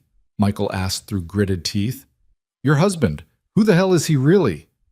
I don't know, Evelyn admitted, but I'm starting to think I should have asked better questions before I married him. The gunfire ahead intensified. Short, controlled bursts, tactical and precise. Then silence. Long, terrible silence that stretched for what felt like hours, but was probably less than a minute. Daniel emerged from the smoke-hazed corridor with Dr. Marsh stumbling beside him, the older man's face sheet-white with shock. Behind them, in the dim light, Evelyn could see 2 more bodies sprawled in positions that suggested they'd never seen Daniel coming. We need to move, Daniel said, helping Marsh toward their position. There's more coming. I counted at least 2 additional teams approaching from below. This wasn't just about stealing files. This was about sending a message. What kind of message? Evelyn demanded. The kind that says no one touches Ghost Protocol and lives to talk about it. Daniel checked his weapon, his expression grim. Where's your panic room, the real one, not the official one listed in building schematics? Evelyn stared at him. How do you know about... Because I helped design half the security in this building 5 years ago, when your father hired a consultant team for threat assessment. I know where the real safe room is. I know where the backup generators are, and I know that if we don't move in the next 30 seconds, we're going to be overrun by professionals who've been told to leave no witnesses. Sirens wailed in the distance, NYPD finally arriving, but distance meant nothing if they died before help reached them. Northeast corner, Evelyn said, making the decision. Behind the false wall in my father's old office. Biometric lock. Can you access it? Yes. Then we go. Now. Daniel helped Michael stand, supporting the injured man's weight. Martinez, you're on point with Ms. Hart. Chen, you're with me. Marsh, stay in the middle and try not to panic more than absolutely necessary. Move. They moved through corridors Evelyn had walked 1,000 times, now transformed into a war zone. Smoke drifted from damaged systems. Emergency lights cast everything in red-tinged shadow. Somewhere below, she could hear NYPD breaching the building, but it felt impossibly far away. Her father's office was untouched, preserved exactly as he'd left it 6 months ago. Evelyn had avoided this room since his death, unable to face the memories and implications. Now she pressed her palm to the hidden biometric scanner behind his favorite painting, a military scene, soldiers in some unnamed war, and felt the click of locks disengaging. The wall panel slid open to reveal a space that looked more like a military command center than a panic room. Screens showed building security feeds. Communication equipment lined one wall, and in the corner, locked in a cabinet that would require serious explosives to breach, sat files that were probably as dangerous as anything in Ghost Protocol. Inside, Daniel ordered. Martinez, you're on door security. No one gets through without my authorization. They filed in, Marsh collapsing into a chair and clutching his portable drive like a lifeline. Michael slumped against the wall, his face gray with blood loss. Evelyn moved to the medical supplies she knew her father kept stocked and started working on Michael's arm with hands that shook only slightly. Daniel secured the door, then moved to the communication equipment and began making calls on encrypted lines. This is Ghost. Authorization code Whiskey Sierra 7. I need immediate extraction. Location transmitted. Multiple hostiles, building compromised, asset is secure but vulnerable. Estimated hostile count is 8 to 12. Professional-grade equipment and training. NYPD is on scene but outmatched. We need, yes. Understood. ETA? He listened, his expression darkening. 20 minutes might as well be 20 hours. Can you? He paused. All right. We hold until then. Ghost out. Evelyn finished bandaging Michael's arm and moved to where Daniel stood studying the security monitors. Outside their shelter, she could see figures moving through corridors. Not NYPD, not her security team, but the attackers, searching methodically floor by floor. Who did you call? She asked quietly. People who owe me favors. Daniel pointed to one of the monitors. They're being thorough, checking every room, every possible hiding spot. Eventually, they'll find this room. Can we hold them off? For a while. This room was designed to withstand prolonged assault, but those people out there know what they're doing. They're not random mercenaries. They're trained operators, probably former military, definitely experienced in breach tactics. He looked at her directly, which means whoever sent them has serious resources and isn't afraid to use them. My father, Evelyn said softly. This goes back to him, doesn't it? To whatever he built, whatever deals he made. Yes, Project Sentinel, among other things. Daniel pulled up files on one of the computers, documents Evelyn had never seen, technical specifications that made her stomach turn. Your father didn't just build defense systems, Evelyn. He built control systems, technology that could monitor, track, and eliminate targets anywhere in the world with minimal human oversight. And he sold access to that technology to anyone willing to pay enough, regardless of their intentions or affiliations. You're saying my father was a traitor. I'm saying your father was a businessman who stopped seeing people as people and started seeing them as assets to be managed or threats to be eliminated. And when you think like that long enough, the lines blur. Patriotism becomes negotiable. Ethics become obstacles. Daniel's voice was flat, matter-of-fact. I know because I worked for him, because I helped build parts of Sentinel before I understood what it would become. And when I finally saw the full picture, when I realized what we'd created, I tried to shut it down. Is that why you left? Why you retired? I left because people started dying, good people, who were asking the same questions I was asking, car accidents, muggings gone wrong, heart attacks in men who were perfectly healthy a week before. He gestured at the screens showing the attackers outside. This is what happens when you threaten something worth billions of dollars and the security of people powerful enough to make entire agencies look the other way. Evelyn felt the room tilt slightly. My father had people killed. Your father protected his interests, so did his partners, his clients, his investors. And now you've inherited that whole nightmare, whether you wanted it or not. Why didn't you tell me this before? The anger in her voice surprised her. Why marry me, move into my home, let me trust you, if you knew? Because I needed to know if you were complicit or innocent, if you were continuing his work or trying to build something different. Daniel turned to face her fully. And because somewhere in the middle of watching you fight with your board and stay up until 3 a.m. trying to fix contracts your father poisoned and read bedtime stories to my daughter, like it actually matters, I realized you're nothing like him. You're trying to build something legitimate out of a foundation soaked in blood. And that matters. The admission hung between them, raw and honest. Before Evelyn could respond, Dr. Marsh spoke up from his corner. I broke the encryption. About an hour before they attacked. I was about to call you when they breached the building. Every head turned toward him. He held up the portable drive with trembling hands. Ghost Protocol isn't a project. It's a client list. Everyone your father sold Sentinel technology to, every organization that's using his systems right now, every government official who took money to look the other way. It's comprehensive, detailed, and absolutely damning. How damning?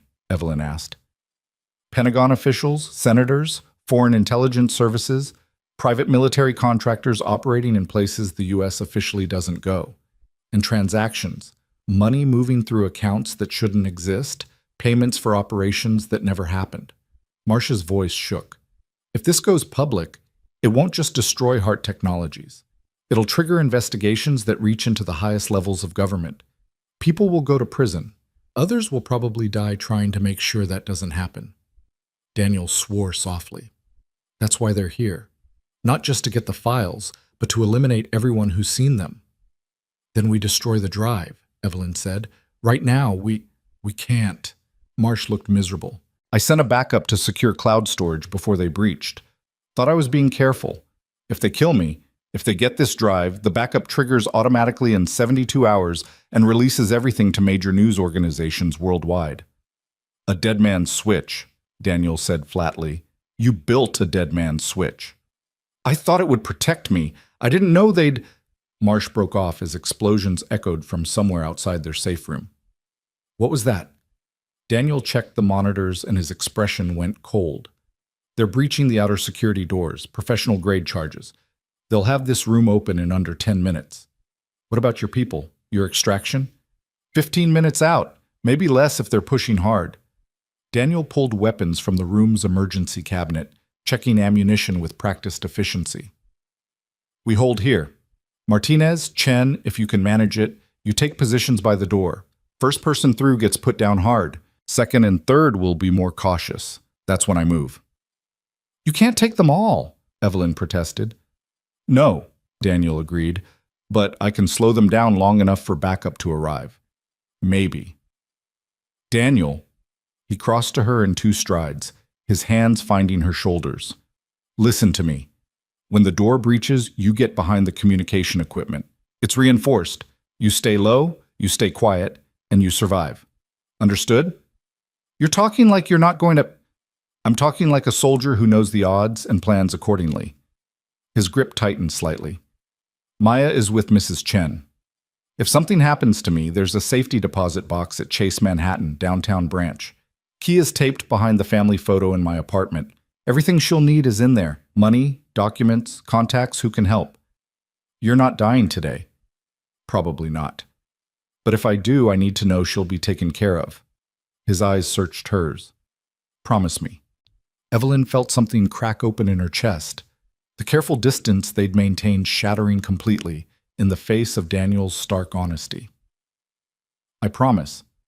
But you're not dying, because I just figured out that I actually give a damn about this marriage being real, and I'm not letting you disappear before we figure out what that means. Daniel's expression shifted. Surprise, warmth, and something that might have been hope flickering across his features before another explosion rocked the room. The outer door was failing. Smoke seeped through cracks in the reinforced structure. "Positions," Daniel said quietly, the moment breaking as quickly as it had formed. "They're coming." Martinez and Michael took cover behind equipment that wouldn't save them if the attackers came in hard.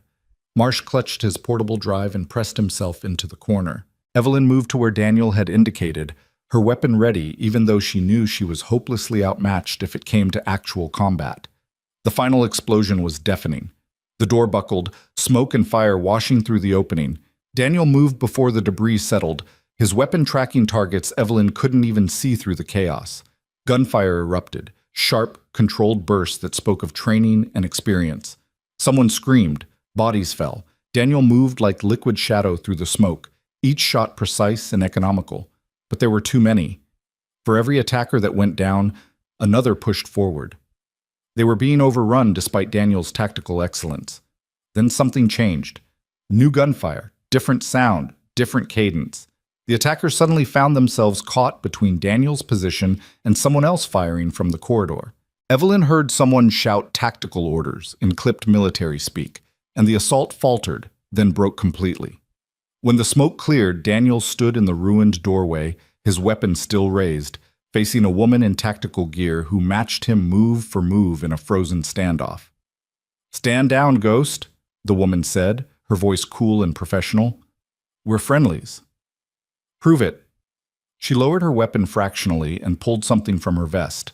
A badge, official and legitimate. "Call sign Phoenix, sent by Colonel Ashford. You requested extraction 15 minutes ago. We're here." Daniel lowered his weapon slowly, tension draining from his shoulders. "Took you long enough." Traffic was hell. Phoenix looked past him to where Evelyn stood, taking in the scene with quick assessment. "This the asset?" "She's not an asset, she's my wife." Daniel's voice carried an edge of warning. "And she doesn't leave my sight. That's non-negotiable." Phoenix's eyebrow raised slightly. "Seems like the lines got blurry, Ghost. That could be a problem." "Then it's my problem to manage." Daniel turned to Evelyn. "Phoenix and her team are going to secure this location. We're getting out before whoever's left of the assault team regroups." Evelyn looked at the bodies scattered in the corridor, the destruction, the blood. Then she looked at Daniel, the man she'd married on a whim, who'd just fought through a building full of killers to protect her and the secrets her father left behind. "Who are you?" she asked for the second time that night. Daniel met her eyes, and in them she saw exhaustion, regret, and something like resignation. "Former Special Operations Commander Daniel Park, retired from a unit you've never heard of that handles problems the government can't officially acknowledge. I spent 15 years hunting threats in places that don't exist, eliminating targets who'd never see trial. I was the best at what I did, and what I did has more blood on it than I'll ever wash away. The truth, finally, complete and unvarnished." "And now?" Evelyn asked softly. "Now I'm just a man trying to protect the people he cares about, starting with you." Daniel extended his hand. "Come on. We need to move before this gets worse." Evelyn took his hand, felt the calluses and strength and steadiness of it, and let him lead her out of the shattered safe room into whatever came next.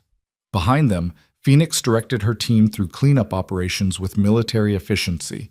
The building would be secured. The bodies would disappear.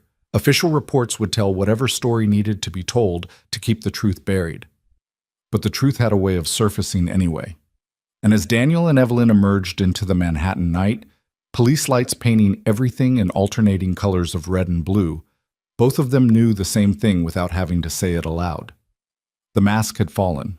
The lies were over. And whatever happened next would be built on the foundation of who they actually were, not who they'd pretended to be for 3 months of careful distance. The question was whether that foundation could bear the weight of everything that was still coming, the enemies still circling, the secrets still hiding in Ghost Protocol files, and the increasingly real feelings developing between two people who'd started this as nothing but a convenient arrangement. The storm had broken. Now they just had to survive it. The safe house was 30 miles outside Manhattan, buried in the kind of suburban anonymity that made it perfect for hiding people who needed to disappear. Phoenix's team had swept them out of Hart Technologies before NYPD could ask questions that had no good answers, loading them into unmarked vehicles that melted into city traffic like they'd never existed. Evelyn sat in the safe house's kitchen at 4 in the morning, watching Daniel clean weapons at the table with the mechanical efficiency of someone who'd done it 10,000 times. Dr. Marsh was asleep upstairs, sedated by a medic who'd appeared and vanished without introduction. Michael Chen had been taken to a private hospital, not the kind that asked questions about gunshot wounds. "You should rest," Daniel said without looking up from the disassembled pistol in front of him. "You've been running on adrenaline for 6 hours. When it crashes, you'll crash hard." "Can't sleep. Every time I close my eyes, I see those men storming the building. See you moving through them like—" She stopped, unsure how to finish the sentence. "Like a killer?" Daniel's voice was flat. "That's what I was trained to be. What I was very good at being." "That's not what I was going to say." Evelyn wrapped her hands around a coffee mug that had gone cold an hour ago. "I was going to say, like someone who'd done it so many times, it was muscle memory, and that's almost more frightening than the violence itself." Daniel finally looked up, his dark eyes unreadable. "You want me to apologize for keeping you alive? I want you to help me understand who I actually married, because the man I proposed to 3 months ago doesn't exist, does he? That was just a cover, a role you were playing." "Yes and no." Daniel set down the gun parts and leaned back in his chair. "The cover was real enough.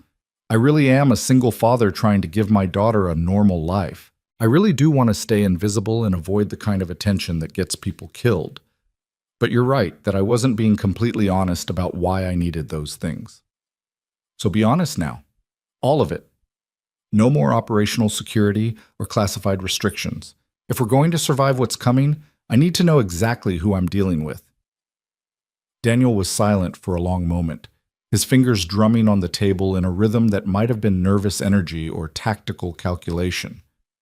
Finally, he began to speak, his voice low and measured. "I joined the military at 18, Special Forces at 22. By 25, I was being recruited for a unit that doesn't have an official name or designation. We handled situations where plausible deniability was more important than success metrics, targeted eliminations, intelligence gathering in hostile territories, operations that would start wars if they ever came to light." He paused. "I was good at it. Too good. I could get into places no one else could reach, eliminate targets no one else could touch, and disappear before anyone knew I'd been there. They called me Ghost because that's what I was. A phantom that enemy combatants whispered about but could never prove existed." Evelyn felt cold despite the safe house's heating. "How many people did you kill?" "I stopped counting after 50. By the time I retired, the number was well into triple digits." He said it without inflection, but she could see the weight of it in his posture. Most of them were legitimate threats. Terrorists planning attacks, arms dealers selling weapons to groups that would use them on civilians, but some, his jaw tightened. Some were targets I was told were threats, but later turned out to be inconvenient witnesses or political obstacles. By the time I figured that out, I'd already pulled the trigger. That's when you tried to get out. That's when I started asking questions I wasn't supposed to ask. And one of those questions led me to your father's company, to Project Sentinel and the technology he was building. I was assigned to provide security consultation, but really I was there to assess whether Hart Technologies was a threat to national security or a valuable asset worth protecting. "And what did you conclude?" Daniel's smile was bitter. "I concluded that your father was a genius who'd created something so dangerous that multiple governments wanted it, and none of them could be trusted with it. The AI surveillance systems, the autonomous targeting protocols, the global reach, put together, Sentinel was basically a god machine that could track, analyze, and eliminate any target anywhere in the world. And your father was selling access to the highest bidder. So you tried to shut it down. I tried to report it through proper channels, filed classified reports with my commanding officers, went up the chain of command as far as I could go." Daniel's expression hardened. "And then people started dying. My unit commander, 2 analysts who'd helped me compile evidence, a congressional staffer who was asking questions about Hart Technologies contracts, all of them, officially, accidents or natural causes.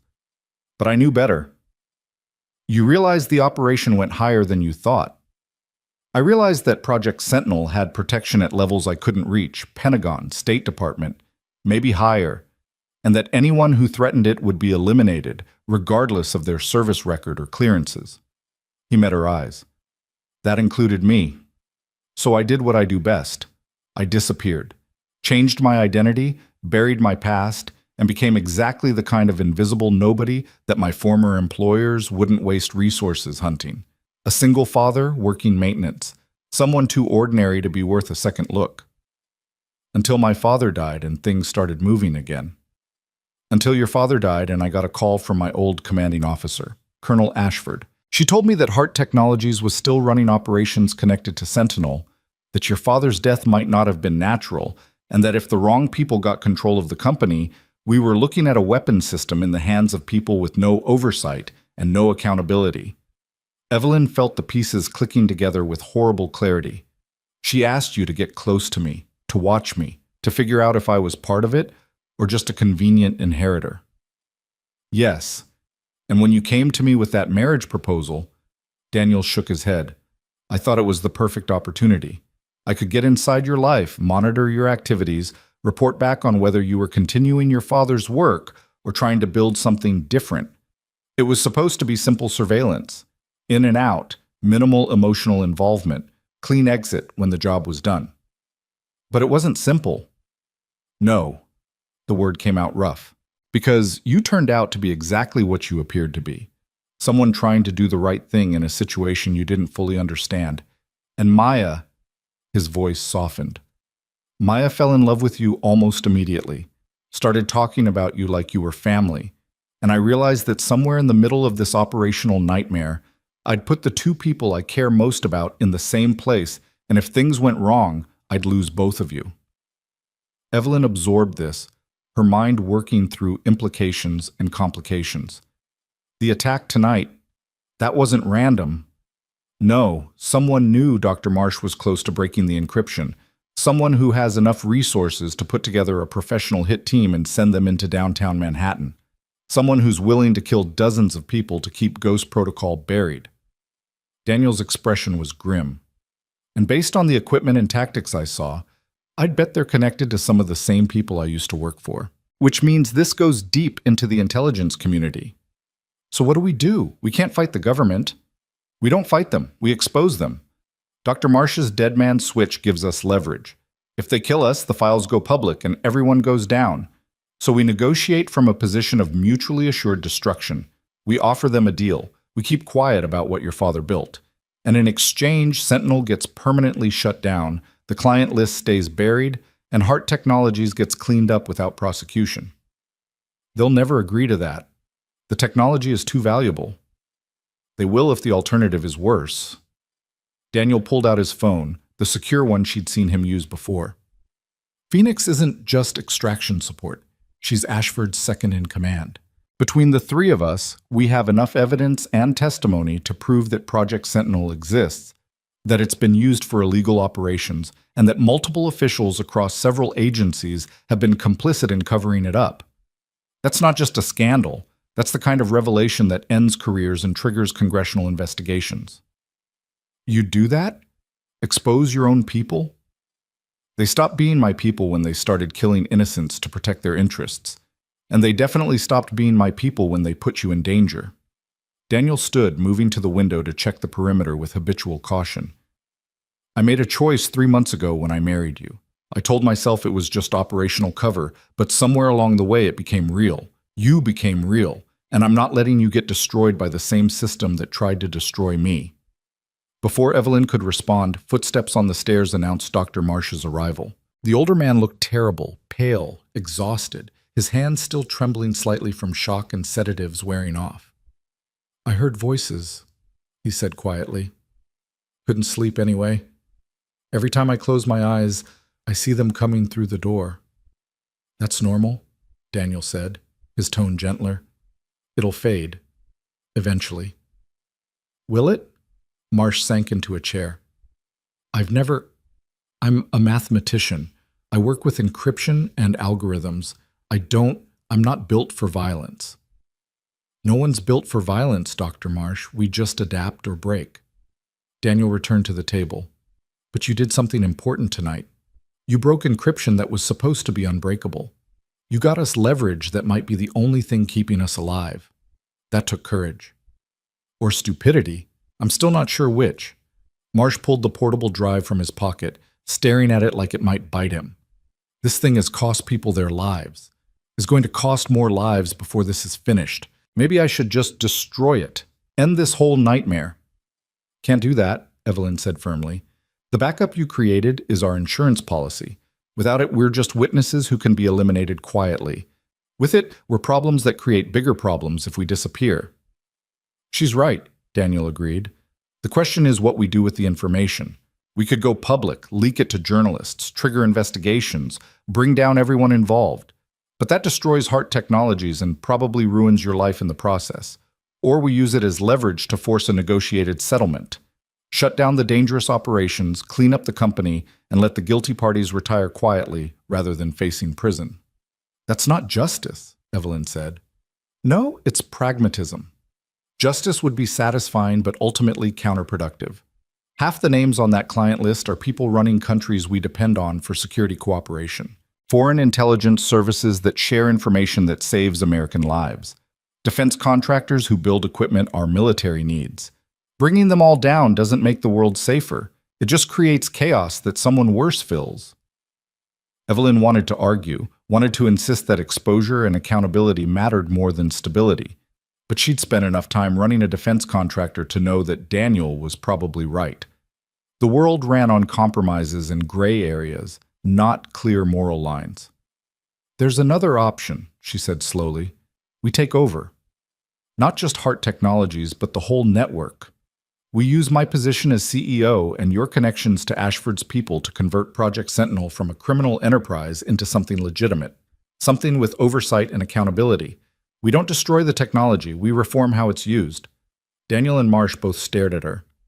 That's ambitious, Daniel said finally. Also probably impossible. Why?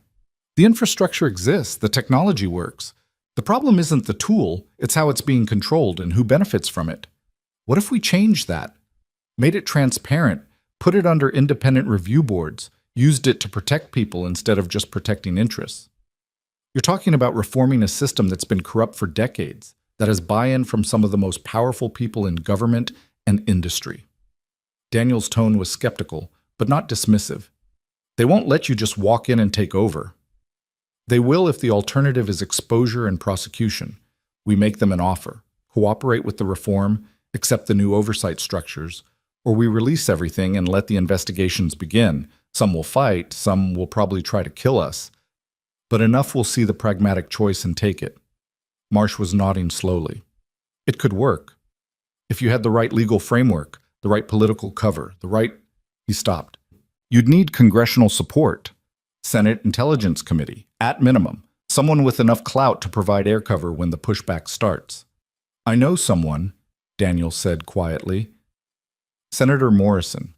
She's been trying to reform intelligence oversight for years, but never had enough evidence to push past institutional resistance. Give her ghost protocol files and a plan for legitimate reform, and she'd probably back it. Especially if it means putting her name on something that makes headlines for the right reasons instead of the usual partisan nonsense. So we have leverage, we have a plan, and we potentially have political support. Evelyn felt something like hope stirring beneath the exhaustion. What we don't have is time. Whoever ordered that attack isn't going to wait patiently while we organize a reform movement. They'll come at us again, harder and with more resources. Which is why we move first. Daniel pulled out his phone. I call Ashford. We set up a meeting with everyone who needs to be in the room. Her, Morrison, whatever DoD officials we can trust. We lay out what we know, what we have, and what we're offering. And we do it in the next 48 hours before our enemies have time to regroup. That's a very tight timeline. Tight timelines are how you win. Keep moving. Keep your enemies reactive. Don't give them time to organize proper resistance. Daniel looked at her seriously. But Evelyn, you need to understand what you're signing up for here. If we do this, you're not just cleaning up your father's company. You're declaring war on some of the most dangerous people in the world. They'll come after you personally. They'll dig into every aspect of your life looking for leverage, and they absolutely will try to kill you if they think they can get away with it. They already tried that tonight. Didn't work out well for them. Tonight was a tactical assault by hired professionals. What comes next will be subtler: character assassination, legal challenges, accidents that look like accidents. His jaw tightened. They'll go after Maya, use her as leverage against me, use me as leverage against you. Then we protect each other. That's what partners do. Evelyn stood, moving to where Daniel sat. You've been protecting me since before I knew you were protecting me. Now it's time for me to step up. This is my company, my responsibility, my father's mess to clean up. And I'm not doing it alone anymore. I'm doing it with you. Daniel looked up at her, and something shifted in his expression, the careful control slipping enough to show vulnerability beneath. You realize this means our marriage stops being fake. If we're partners in this, if we're facing these threats together, we can't maintain the distance we've been keeping. We'll need to actually trust each other, actually depend on each other. I know. Evelyn reached out, her hand finding his. And somewhere in the last 6 hours, I realized I already do trust you. Maybe that's stupid. Maybe I'm being naive. But when you stood between me and armed killers, when you laid out everything you'd done and who you'd been without flinching, when you talked about protecting Maya like she was the only thing that mattered, I saw who you really are. Not the cover identity, not the operational ghost, but the actual person underneath. And I trust that person. Daniel's fingers tightened around hers. I spent 15 years learning not to feel too much, not to get attached, not to let emotions compromise operational effectiveness. But you, he stopped, seeming to struggle for words. You got past all of that. You and Maya both. And now I'm in this for reasons that have nothing to do with duty or missions or protecting national security. I'm in this because I can't imagine walking away from you, either of you. The admission hung between them, raw and honest. Marsh cleared his throat awkwardly. I'll just go check on... I'll be upstairs. He fled, leaving them alone in the safe house kitchen as dawn started painting the windows in shades of gray and gold. Evelyn remained standing close to Daniel, their hands still linked, the careful walls they'd built over 3 months crumbling in the face of shared danger and hard truths. So what do we do now? She asked softly. Now we call Ashford. Set up the meeting. Start putting together the case for reform instead of exposure. Daniel stood, pulling her closer. And we figure out how to explain to Maya that this arrangement we made is turning into something real. Because she's going to have questions when we stop maintaining separate wings of the apartment. She already thinks we're a real family, has for weeks. She's smarter than both of us put together. Daniel's expression softened. She told me last week that she was glad I'd finally found someone who looked at me like Mom used to. Someone who made me less sad. Evelyn felt her throat tighten. Your daughter is terrifyingly perceptive. Runs in the family. Her mother could read people like books. He paused. Would have liked you, I think. Would have appreciated someone willing to fight for what's right, even when it's costly. I wish I could have met her. Me too. Daniel released her hand reluctantly. But right now we have work to do. You should get some rest. The next 48 hours are going to be brutal, and you need to be sharp for what's coming. Evelyn wanted to argue, wanted to keep talking until everything was laid out and understood. But exhaustion was catching up with her, the adrenaline crash Daniel had predicted hitting like a physical force. Wake me in 4 hours. We'll start making calls. Deal. She made it halfway to the stairs before turning back. Daniel, thank you for keeping me alive tonight, for telling me the truth, for everything. That's what partners do, he said, echoing her earlier words.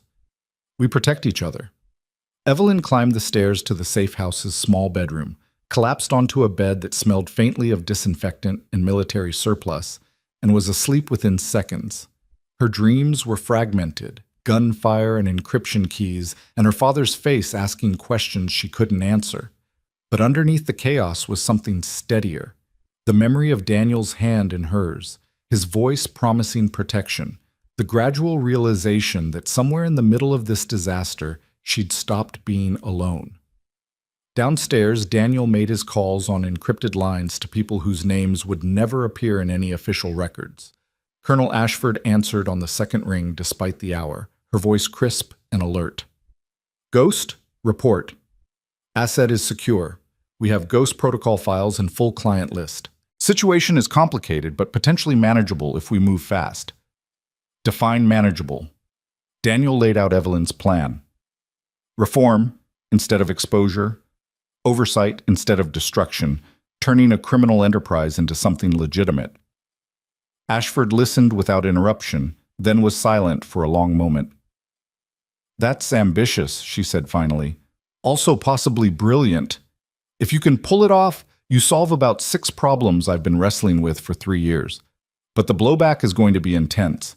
The people you're threatening have long reach and no sense of humor about losing power. I know. Which is why I need support.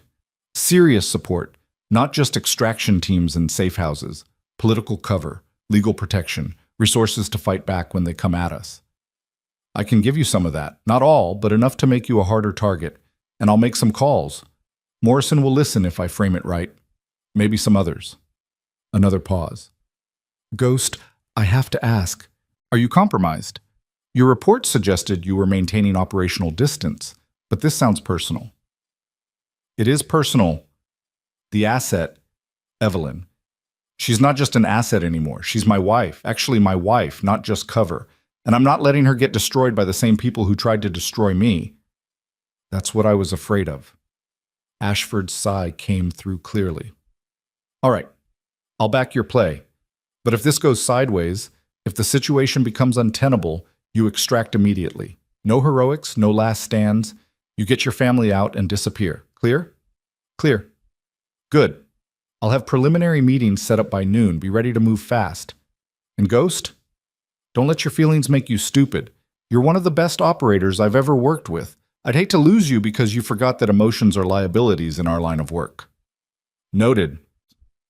Daniel ended the call and sat in the growing daylight, thinking about liabilities and assets and the strange mathematics that turned 3 months of convenient arrangement into something worth dying for. Outside, the suburban neighborhood was waking up, commuters heading to jobs, kids waiting for school buses, the normal rhythm of lives that had nothing to do with classified weapons programs or kill lists or the violent intersection of power and profit. Daniel watched it all through the safe house window and wondered if he and Evelyn would ever get to join that normal world, or if they were too stained by the things they'd learned and done to ever wash completely clean. His phone buzzed with a text from Phoenix. Cleanup complete. Official story is gas leak caused structural failure. No evidence of assault. Your tracks are covered. Another buzz. This one from an unknown number. You should have stayed dead, Ghost. Coming back was a mistake. One will correct soon. Daniel deleted the text but memorized the number for tracing later. Threats were expected. What mattered was whether they came from people with the resources to follow through. And based on everything he'd seen, the answer was almost certainly yes. The war was just beginning. The first shots had been fired, the opening moves made. Now came the hard part, building alliances, exposing enemies, and trying to reform a system that didn't want to be reformed. And doing it all while protecting the 2 people who'd somehow become more important than missions or orders, or the careful operational distance that had kept him alive for 15 years. Daniel checked his weapons again, ran through contingency plans in his mind, and waited for Evelyn to wake up so they could start fighting the next battle together. Because that's what they were now, partners, allies, a team built on shared danger and growing trust. The marriage that had started as cold convenience was becoming something real, forged under fire and sealed in the kind of truth that only emerged when people stopped hiding from each other. Whether that would be enough to survive what was coming remained an open question. But for the first time in years, Daniel found himself believing it might be. That maybe, despite everything, there was still room in this violent world for people trying to do the right thing, even if the right thing might get them killed. 4 hours of sleep felt like 4 minutes when Phoenix shook Evelyn awake with military efficiency and a cup of coffee that tasted like it had been brewed to strip paint. The sun was fully up now, streaming through the safe house windows with the kind of cheerful indifference that made the previous night's violence feel almost surreal. Ashford wants you on a secure video call in 20 minutes, Phoenix said, her tone brooking no argument. Ghost is already prepping downstairs. You'll want to look presentable. Senator Morrison is joining the call, and first impressions matter. Evelyn forced herself upright, her body protesting every movement. She'd fallen asleep in her clothes, which were now wrinkled and stained with smoke residue from the building assault. I don't suppose there's a change of clothes available. Bathroom. Someone pulled your size from department store security tags. Phoenix's expression remained neutral. Welcome to the world of off-book operations. We're very thorough. 20 minutes later, showered and dressed in clothes that fit suspiciously well, Evelyn descended to find the safe house's living room transformed into a makeshift command center. Daniel sat at a laptop connected to equipment that definitely hadn't come from any retail store, his expression focused. Dr. Marsh hovered nearby, the portable drive clutched like a talisman. Ready? Daniel asked, glancing up at her arrival. As I'll ever be. Evelyn took the seat beside him, close enough that their shoulders touched. The casual proximity felt natural in a way it hadn't 3 months ago. What's the play? We present the evidence. Lay out what we know about Ghost Protocol and Project Sentinel. Explain the scope of the corruption and the danger of leaving things as they are. Then we offer the reform plan as an alternative to full exposure. Daniel's fingers moved across the keyboard, pulling up files and documentation. Ashford is on our side. Morrison will be skeptical, but potentially sympathetic. The wild card is whoever else they bring to the call. Could be allies. Could be people looking for ammunition to use against us. Comforting. Welcome to politics. It's messier than combat and twice as dangerous. He initiated the connection, and the laptop screen split into multiple video feeds. Colonel Ashford appeared first, a woman in her 50s with steel gray hair and eyes that had seen everything twice. She wore civilian clothes but carried herself with unmistakable military bearing. Ms. Hart, good to finally meet you officially, though I wish it were under better circumstances. Colonel, thank you for the extraction last night. Your team saved our lives. That's what we do. Ashford's attention shifted to Daniel. Ghost, you look terrible. It's been a long night. It's about to get longer. Another video feed activated, showing Senator Catherine Morrison, mid-60s, with the kind of face that suggested she'd fought hard battles and won most of them. Senator, thank you for joining on short notice. Colonel Ashford doesn't call in favors lightly. When she says something's urgent, I listen. Morrison's gaze fixed on Evelyn with sharp intelligence. Ms. Hart, I knew your father, not well, but enough to know he played in some very dark waters. I'm hoping you're not following his path. I'm hoping to correct it, actually. Evelyn kept her voice steady despite the scrutiny, which is why we requested this meeting. A third feed appeared showing a man Evelyn didn't recognize. Late 40s, nondescript in the way that suggested intelligence work rather than political office. This is Michael Brennan, Ashford said, Deputy Director of the Defense Intelligence Agency. He's read into some aspects of Sentinel and has clearance for this conversation. Some aspects, Brennan repeated dryly, which I'm gathering is about to expand considerably. Ms. Hart, Mr. Park, convince me why I shouldn't have you both arrested for possessing classified information you clearly shouldn't have. Daniel leaned forward slightly. Because the information we possess proves that multiple officials in your agency and others have been complicit in selling illegal surveillance technology to foreign powers and domestic actors with no oversight. And because if you try to arrest us, our insurance policy triggers and every major news organization in the country gets copies of Ghost Protocol files that will make Watergate look like a parking ticket. The silence that followed was profound. Finally, Morrison spoke. That's quite a claim. Can you back it up? Dr. Marsh?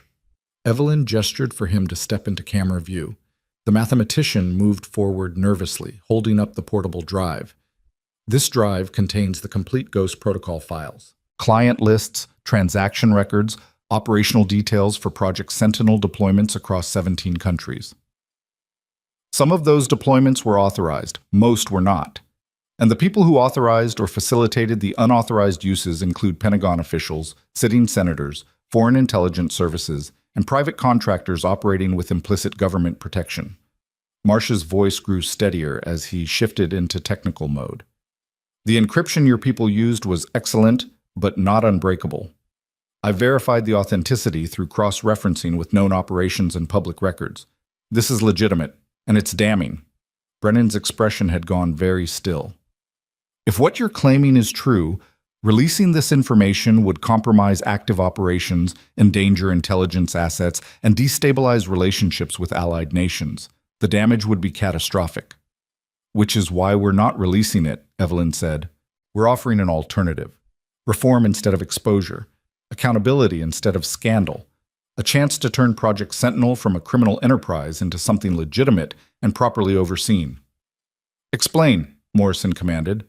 Evelyn took a breath and launched into the pitch she and Daniel had refined over the past few hours. Hart Technologies would be restructured under independent oversight. Project Sentinel would be brought into the light with congressional review and constitutional safeguards. The client list would be used to negotiate shutdowns of illegal operations and repatriation of compromised systems. Those who cooperated would face internal discipline rather than prosecution. Those who resisted would be exposed. You're asking for amnesty, Brennan said flatly. For people who've committed treason. We're asking for pragmatism, Daniel countered. Burning down the entire system feels satisfying but accomplishes nothing except creating power vacuums that worse actors fill. We've all seen what happens when intelligence networks collapse without managed transitions. This gives you a controlled demolition instead of an explosion. And what do you get out of this? Morrison asked, her eyes on Evelyn. Besides keeping your company intact? A chance to build something my father should have built. A defense contractor that actually defends rather than exploits. Technology that protects people instead of just protecting profits. Evelyn met the senator's gaze steadily. I inherited a nightmare, Senator. I'm trying to turn it into something I can live with. Something my daughter... She stopped, the words slipping out before she could catch it. Daniel's hand found hers under the table, a brief pressure of support. Our daughter, he corrected quietly. Maya deserves to grow up in a world where her parents did the right thing, even when it was hard. Morrison's expression shifted slightly, not softening exactly, but recalculating. You two are actually together, not just operational cover. Started as cover, Daniel admitted. Became real somewhere along the way. Turns out fighting for survival together builds the kind of trust you can't fake. Ashford was nodding slowly. I've reviewed Ghost's reports over the past 3 months, watched the relationship develop from tactical positioning to actual partnership.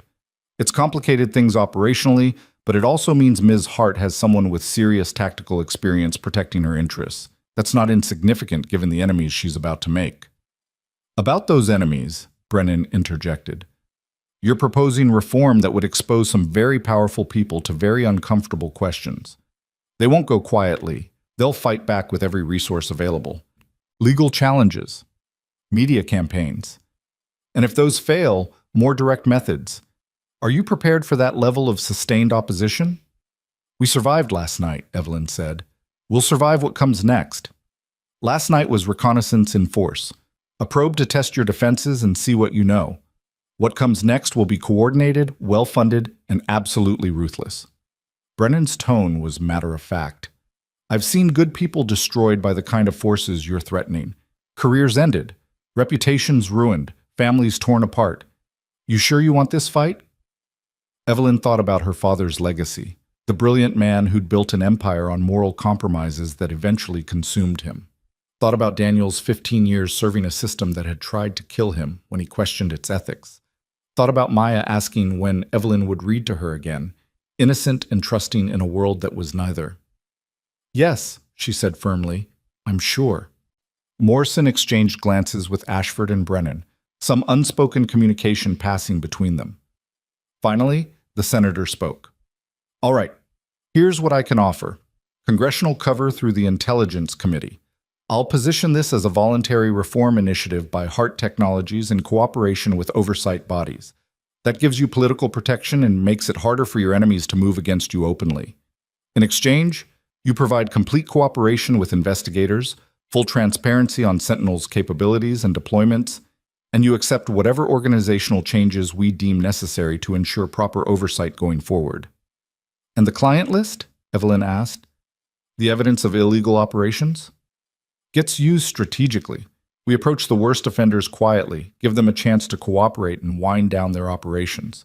Those who refuse get exposed through carefully managed leaks that don't compromise legitimate national security interests.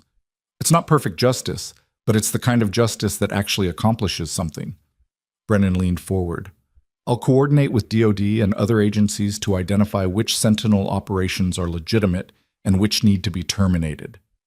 We'll need to move carefully. Some of these systems are deeply embedded in security architectures that can't be disrupted without creating vulnerabilities. But if you're genuinely offering transparency and cooperation, we can make it work. There's one more thing, Daniel said. Protection for Dr. Marsh. He broke the encryption, he knows what's in the files, and he set up a dead man's switch that releases everything if something happens to him. He needs to be under official protection, with guarantees that he won't become a convenient loose end. Agreed, Ashford said. Dr. Marsh will be placed in protective custody under my authority. His expertise will be valuable for the decryption and analysis process anyway. Consider him officially retained as a consultant. Marsh looked simultaneously relieved and terrified. Does that mean I can go home eventually? Eventually, Ashford said. After we're sure the people who tried to kill you last night have been neutralized or convinced that you're more valuable alive than dead, give it a few weeks. A few weeks? Marsh sighed but nodded. Better than a few decades in witness protection, I suppose. Morrison checked something off screen, then looked back at the camera. I'm going to need you in Washington by tomorrow afternoon, Ms. Hart. Closed session with the Intelligence Committee. Bring documentation, bring evidence, and be prepared for some very hostile questions from members whose donors are probably on your father's client list. It won't be pleasant. I'll be there. Bring your husband, too. If half of what Colonel Ashford tells me about his background is true, his testimony about Sentinel's operational capabilities will be valuable. Plus, it'll be harder for certain people to dismiss your claims if you've got a decorated special operations veteran backing your story. Daniel's jaw tightened. I was never officially decorated. My service doesn't exist in any public records. Then it's a good thing I have access to non-public records. Morrison's smile was thin. Don't worry, Commander Park. I'm not going to expose your identity, but I'm going to use your credibility where it matters. You wanted to do the right thing. This is what the right thing looks like in Washington. It's messy and political and requires more compromise than anyone's comfortable with. Understood. Brennan spoke up again. One more thing. There's going to be immediate blowback from this call. The people we're discussing have sophisticated monitoring capabilities. They'll know something's happening even if they don't know the specific details yet. I'd recommend you stay in protective custody until the congressional testimony. After that, public exposure becomes your shield. Harder to eliminate witnesses who've already testified before Congress. We need to get Maya first, Evelyn said, looking at Daniel. She's with a neighbor in our building. I'm not leaving her exposed while we're in hiding. Phoenix can handle the extraction, Ashford said. She's good at making people disappear when necessary. Your daughter will be brought to a secure location where you can see her, and then we'll move all of you to a better facility near Washington for the duration. Daniel was already shaking his head. I go with Phoenix. Maya doesn't know her, won't trust a stranger. If you want this to go smoothly, I need to be there. That's a tactical risk, Ashford said. If they're watching your apartment, they're definitely watching our apartment, which is why we don't go in through the front door. Daniel pulled up building schematics on the laptop, pointing out details with practiced efficiency. Service entrance here, maintenance access to the apartments from internal corridors. We go in fast, grab Maya from Mrs. Chen's place, and out through the parking garage before anyone realizes we're there. 30 minutes, maybe less. Phoenix's voice came from across the room where she'd been monitoring the conversation. I can work with that, but if it goes sideways, we extract hard and don't look back. Agreed. Morrison cleared her throat, drawing attention back to the screen. While you're collecting your daughter and preparing for Washington, I'll start having conversations with people who need to know this is coming. Prepare them for the scope of what we're discussing. It'll soften the impact when you testify and reduce the likelihood of panic-driven responses. Thank you, Senator. Don't thank me yet. This is going to get worse before it gets better. The people you're threatening built their power on secrets and leverage. They're not going to surrender that power gracefully. Morrison's expression was serious. But you're doing the right thing. Your father should have done this years ago. Maybe if he had, he'd still be alive. The implication hung in the air that Raymond Hart's death hadn't been the random heart attack the official reports claimed. Evelyn had suspected as much for months, but having it confirmed by a U.S. senator made it real in a new and terrible way. "Did you know," she asked quietly, "that my father's death wasn't natural?" Morrison hesitated, then nodded slowly. "I suspected. The timing was too convenient, coming right when he was starting to have doubts about some of his clients. But I couldn't prove anything, and by the time I might have been able to investigate, you'd inherited, and the whole situation was in flux. I'm sorry, I should have pushed harder. You're pushing now. That's what matters." Evelyn felt Daniel's hand tighten around hers again, a silent offer of support. "We'll be in Washington tomorrow. Ready to testify, ready to fight, ready to finish what my father started. The right way this time." The video call ended with promises of coordination and warnings about security. When the screens went dark, Evelyn sat back in her chair and released a breath she hadn't realized she'd been holding. "That went better than I expected," Dr. Marsh said from his corner. "They believed us. They believed us because the evidence is irrefutable, and because exposure would damage them almost as much as it would damage the people we're targeting," Daniel corrected. "Don't mistake pragmatic alliance for trust. We're useful right now. That can change quickly if circumstances shift." "You're very cynical for someone who just helped negotiate a deal to reform government corruption." "I'm realistic. There's a difference." Daniel stood, stretching muscles that had been still for too long. "Phoenix, how fast can we move on the extraction?" "Give me 2 hours to scout the building and confirm approach vectors. Then we go." Phoenix was already gathering gear with efficient purpose. "Ashford's sending additional support. 2 more operators to provide perimeter security while we're inside. We'll be in and out before anyone knows we're there." "Maya's going to have questions," Evelyn said quietly, "about why we're suddenly moving her, why strangers are involved. What's happening?"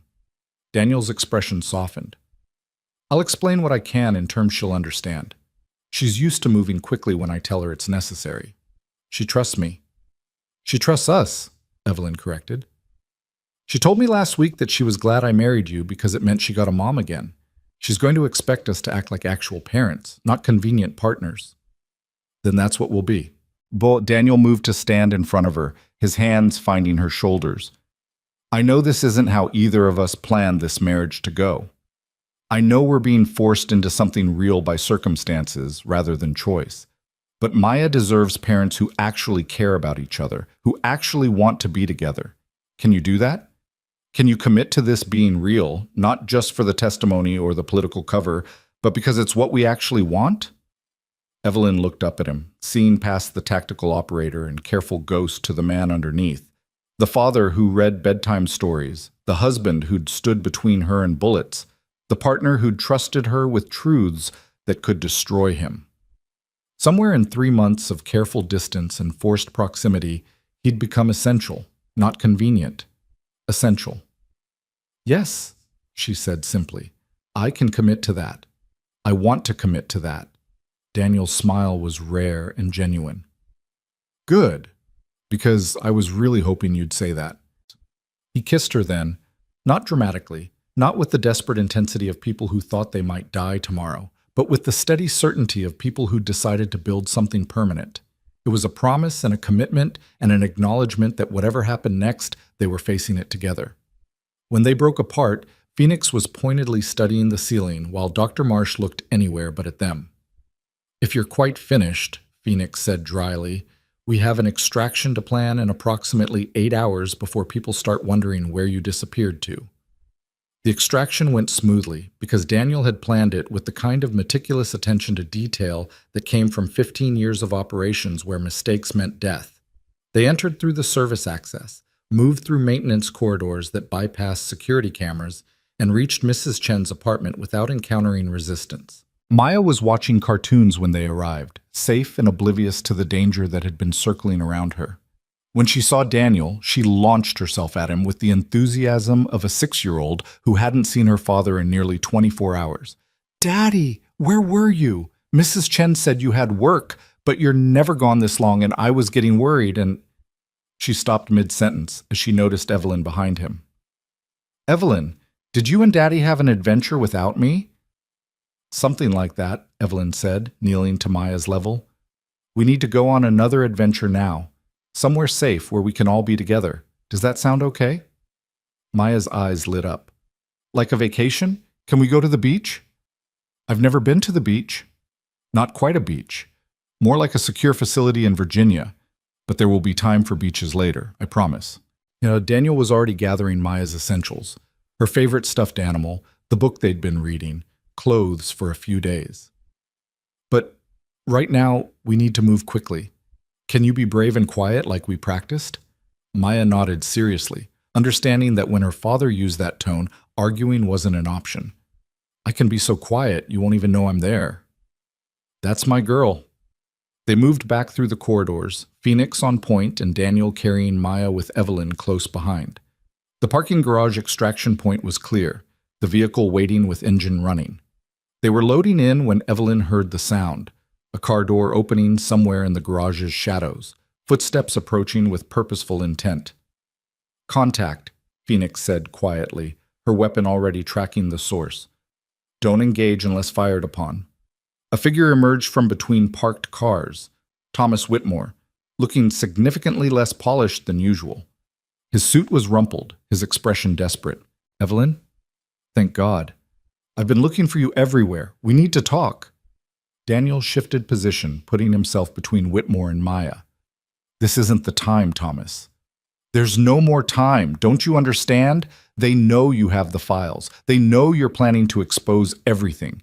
And they've decided that if they can't stop you quietly, they'll do it loudly and blame it on corporate rivalry gone wrong." Thomas took a step closer, his hands raised in what might have been surrender or appeal. "I tried to warn you, tried to get you to back away from investigating your father's projects, but you wouldn't listen. And now you're here making dramatic speeches in parking garages," Evelyn finished coldly. "What do you want, Thomas?" "I want you to understand that I was trying to protect you. Your father, he brought me into the client network years ago, made me part of the distribution system for Sentinel access. I didn't want to be involved, but the money was too good, and the threats were too real if I refused. And now they're going to kill everyone who knows too much, and that includes me unless I give them something valuable enough to buy my way out." The implication was clear. Thomas was offering to trade information for protection, to become a cooperating witness in exchange for immunity. It was the kind of pragmatic betrayal Evelyn would have expected from a board member who'd spent 30 years valuing profit over principle. "What information?" she asked. "The inner circle, the people at the top of the client list who actually control Sentinel's deployment. Names you won't find in any files because they're smart enough to work through cutouts and intermediaries. But I know them, met with them, can identify them, and prove their involvement." Thomas's voice was urgent. "That's worth something, isn't it? Worth protection?" Phoenix exchanged glances with Daniel, some silent communication passing between them. Finally, Daniel said, "Get in the car. You're coming with us. We'll figure out if you're lying once we're somewhere secure." Thomas looked surprised but relieved. He climbed into the vehicle, careful not to make any sudden movements around operators who clearly knew how to kill quickly and efficiently. The drive to the new safe house was tense and silent, except for Maya's questions about where they were going and why Mr. Whitmore looked so scared. "Mr. Whitmore made some mistakes," Evelyn said carefully. "Now he's trying to fix them. That takes courage." "Or cowardice masquerading as courage," Daniel muttered under his breath. But he didn't contradict her in front of Maya. The new safe house was larger and better equipped, with separate rooms for Maya and spaces where interrogations could be conducted away from civilian ears. Thomas was placed in secure holding while Ashford was briefed on his sudden appearance. Maya was settled with toys and entertainment, carefully insulated from the adult conversations happening in other parts of the building. "Do you trust him?" Evelyn asked Daniel as they watched Thomas through one-way glass, the older man pacing nervously in his temporary quarters. "Not even a little bit. But that doesn't mean he's not useful. Daniel's arms were crossed, his posture radiating skepticism. He's a survivor, always has been. If giving us names keeps him alive, he'll give us names. Whether those names are accurate or complete is another question. Ashford will vet everything he tells us, cross-reference it with what we already know from Ghost Protocol files. If he's lying, we'll know. And if he's telling the truth, we have leverage against people who've stayed hidden for decades. That could be the difference between reform actually working and getting buried by forces we can't fight. Daniel turned from the window to look at her directly. Are you ready for Washington? For testifying before Congress and making yourself the public face of this reform movement? I don't have much choice. If I don't step up, who will? You? You're supposed to be invisible, remember? Not anymore. Morrison's going to use my testimony. That means my identity becomes at least semi-public. My service record, my involvement with Sentinel, my reason for going into hiding. His expression was grim. I spent 15 years being a ghost. That's over now. I'm going to be exposed, scrutinized, investigated. People will dig into my past and find things I wish could stay buried. Evelyn moved closer, her hand finding his. Then we face it together. Your past, my father's legacy, whatever comes out during the testimony. We don't hide anymore. We stand in the light and let people see who we actually are. That's either very brave or very foolish. With us, it's usually both. Maya's voice called from the other room, asking if they could read her book before bedtime. It was barely evening, far too early for sleep, but the disruption to her routine had clearly unsettled her. Daniel went to handle it, while Evelyn stayed to watch Thomas Whitmore pace and worry and calculate his chances of survival. The next 36 hours blurred together in a cascade of preparation and revelation.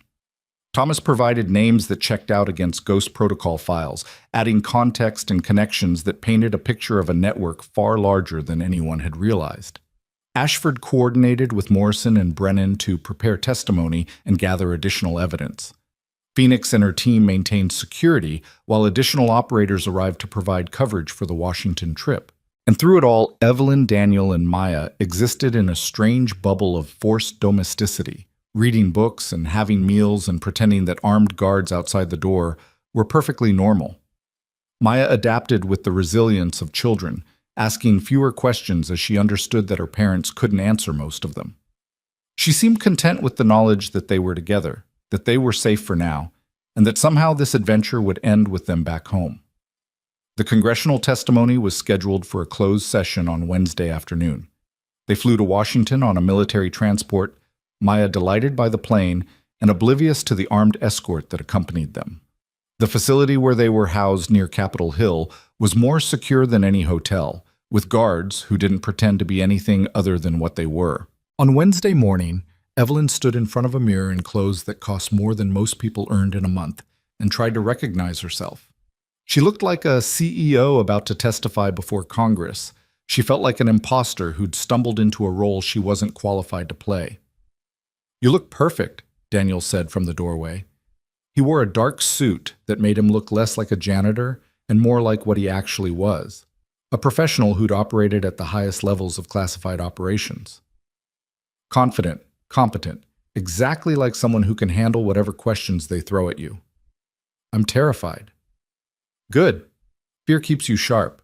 It's when you stop being afraid that you make mistakes." He crossed to her, adjusting her collar with the same careful precision he applied to everything. "They're going to try to discredit you, suggest you're motivated by profit or political ambition or revenge against your father's legacy. Don't let them bait you into emotional responses. Stick to facts. Stick to evidence. And remember that Morrison is on our side, even when she has to play tough for appearances. What if I mess this up? What if I say something wrong and destroy our credibility? Then I step in and cover for you. That's what partners do." Daniel kissed her forehead gently. "You're not doing this alone, Evelyn. You never have to do this alone again." The congressional hearing room was smaller than Evelyn had imagined, with aged wood paneling and the kind of formal atmosphere that made every word feel weighted with significance. The Intelligence Committee members sat in a semicircle, their expressions ranging from curious to hostile. Senator Morrison presided from the center, her face carefully neutral. "Ms. Hart, Commander Park." Thank you for agreeing to testify before this committee in closed session. Morrison's voice carried authority that silenced the low conversations around the room. We're here today to discuss allegations regarding Hart Technologies' role in developing and distributing classified surveillance systems without proper oversight.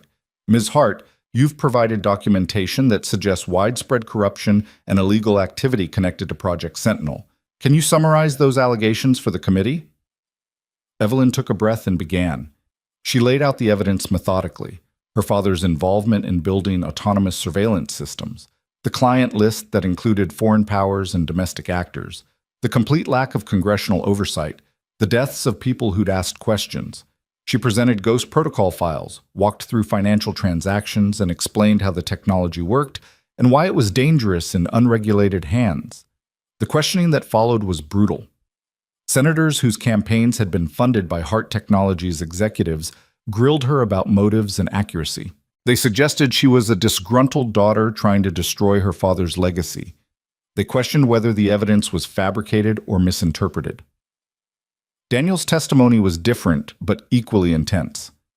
He spoke about his involvement with Sentinel's development, about operations he'd witnessed or participated in that used the technology for purposes that crossed legal and ethical lines. His military bearing and obvious expertise made him harder to dismiss than Evelyn, but they tried anyway, suggesting he was a disgraced operator with a grudge, someone whose clearances had been revoked for cause. It was Thomas Whitmore's testimony that finally shifted the room's atmosphere. The board member who'd spent decades enabling Raymond Hart's worst decisions laid out names and operations with the precise recall of someone who'd been taking notes in case he ever needed leverage. He identified senators who'd taken bribes, Pentagon officials who'd looked the other way, intelligence operatives who'd used Sentinel for personal vendettas rather than national security. The accusations hung in the air like grenades waiting to detonate. Several senators looked genuinely shocked. Others looked terrified that their own names might be on lists they hadn't seen yet. The careful facade of congressional dignity fractured as the scope of the corruption became undeniable. Morrison let the silence stretch before speaking. This committee will obviously need time to review all the evidence presented today, but based on preliminary examination, it appears that Ms. Hart's allegations have substantial merit. I'm recommending immediate investigation into all individuals and organizations named in the Ghost Protocol files, with a focus on determining which operations were properly authorized and which represent criminal activity that requires prosecution. With respect, Madam Chair, one of the more hostile senators interrupted. We're talking about exposing intelligence operations that are currently active and potentially compromising relationships with allied nations. The damage has already been done. Morrison cut him off sharply. What we're discussing now is how to mitigate that damage through managed reform, rather than letting it explode into public scandal that destroys the intelligence community's credibility entirely. Ms. Hart and Commander Park have offered us that option. I suggest we take it before someone less interested in reform decides to take this story to the Washington Post. The threat was clear and effective. After another hour of questioning and debate, the committee voted to accept the reform proposal with oversight provisions even stricter than what Evelyn had originally suggested. Hart Technologies would be restructured under independent review. Project Sentinel would be systematically dismantled with components either brought into proper oversight or destroyed entirely. The client list would be used to negotiate shutdowns and recoveries rather than triggering immediate prosecutions, but those who refused cooperation would face full exposure. It wasn't perfect. It wasn't the clean justice Evelyn had wanted when this started, but it was real progress toward something better than what her father had built. When they emerged from the hearing room 6 hours after entering, Evelyn felt like she'd been through combat. Daniel looked equally exhausted but satisfied in a way she hadn't seen before, like he'd finally finished a mission he'd been carrying for years. "We did it," she said quietly as they walked toward the secured transport that would take them back to their facility. "We did it," Daniel agreed. "Now comes the hard part." That was the hard part. That was the opening move. The hard part is actually implementing reform while dealing with pushback from everyone who benefits from the current system. He helped her into the vehicle, his hand lingering on hers. But we have momentum now. Public testimony before Congress, even in closed session, creates a record that's hard to bury, and Morrison's backing gives us political cover to make real changes. Back at the facility, Maya was waiting with a drawing she'd made. Her family, as she saw it. Daniel and Evelyn holding hands with Maya in the middle, all of them smiling under a bright sun. It was the kind of simple, innocent art that 6-year-olds created without understanding how much it revealed about what they needed. "Do you like it?" Maya asked eagerly.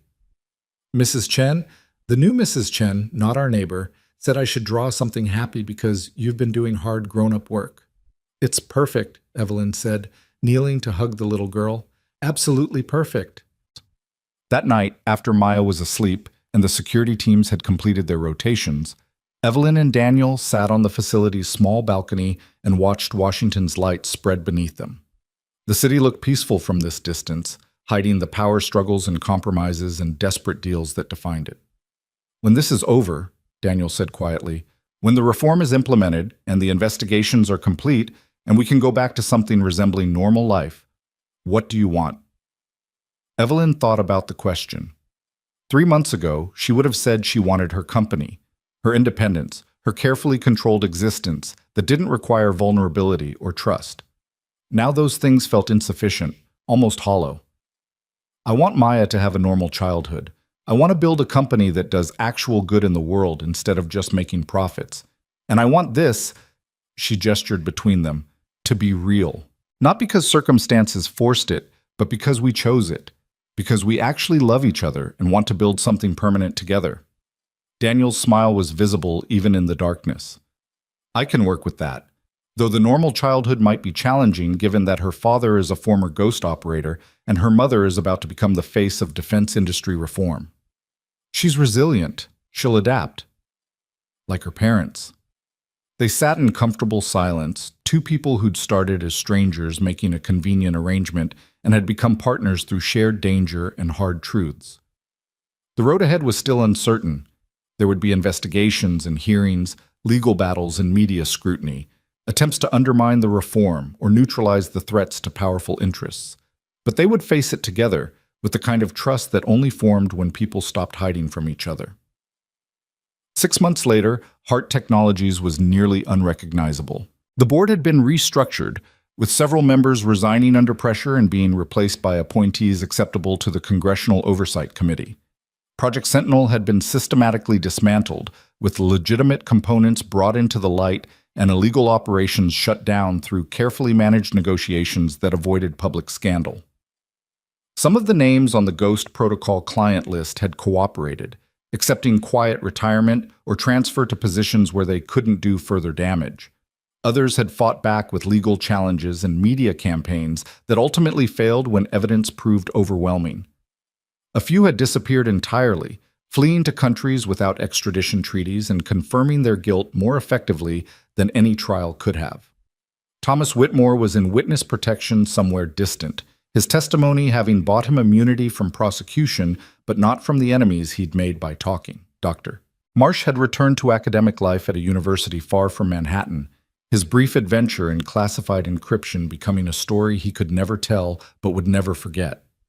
And in a penthouse apartment that had been thoroughly swept for surveillance devices and rebuilt with security measures that would have impressed paranoid dictators, Evelyn and Daniel were building the life they'd accidentally discovered they wanted. "Again!" Maya demanded, bouncing on the couch with the inexhaustible energy of a 7-year-old who'd just had her birthday. "Do the voice again!" Daniel groaned dramatically, but complied, reading from the fantasy novel Maya had received as a gift, and performing character voices that made her dissolve into giggles. Evelyn watched from the kitchen doorway, coffee in hand, and felt something she hadn't expected to feel 3 months ago: contentment. Her phone buzzed with alerts from Hart Technologies. Production numbers from the Sao Paulo facility, now operating transparently and profitably without the shadow operations that had compromised it. Contract renewals from Pentagon clients who'd survived the investigation and were cautiously optimistic about the new company direction. A message from Senator Morrison about upcoming testimony regarding expansion of oversight frameworks to other defense contractors. The work was never finished. There would always be another battle to fight, another compromise to negotiate, another threat to counter. But for now, in this moment, Evelyn had something her father never found: a balance between ambition and ethics, between success and integrity. Your turn, Daniel said, handing her the book as Maya crawled into her lap. Chapter 7. The Dragon Negotiations. I'm terrible at dragon voices. You're the CEO of a defense contractor. You negotiate with Pentagon generals. Dragons are basically the same thing with scales. Evelyn laughed and started reading, Maya snuggling against her with complete trust. This was what real looked like. Not the careful distance of their first 3 months, not the operational partnership forged in crisis, but the messy, complicated, genuine family they'd built from a marriage that started as convenience and became choice. Outside, Manhattan glittered in the evening light. Somewhere in the city, Phoenix and her team maintained surveillance on threats that still circled but hadn't found openings to exploit. Somewhere in Washington, investigators were following leads from ghost protocol files to people who thought they'd never face consequences. Somewhere around the world, autonomous surveillance systems were being shut down, their dangerous capabilities destroyed or brought into proper oversight. The game continued. But the players had changed, and for the first time in years, the people trying to do the right thing had the power to actually accomplish something. Daniel joined them on the couch, his arm around Evelyn's shoulders, as she read about dragons and negotiations and heroes who won through cleverness rather than violence. Maya's eyes were already drooping, exhausted by birthday excitement and sugar consumption that exceeded recommended limits. "Love you," Maya mumbled sleepily. "Love you both." "Love you too, Bug," Daniel said softly.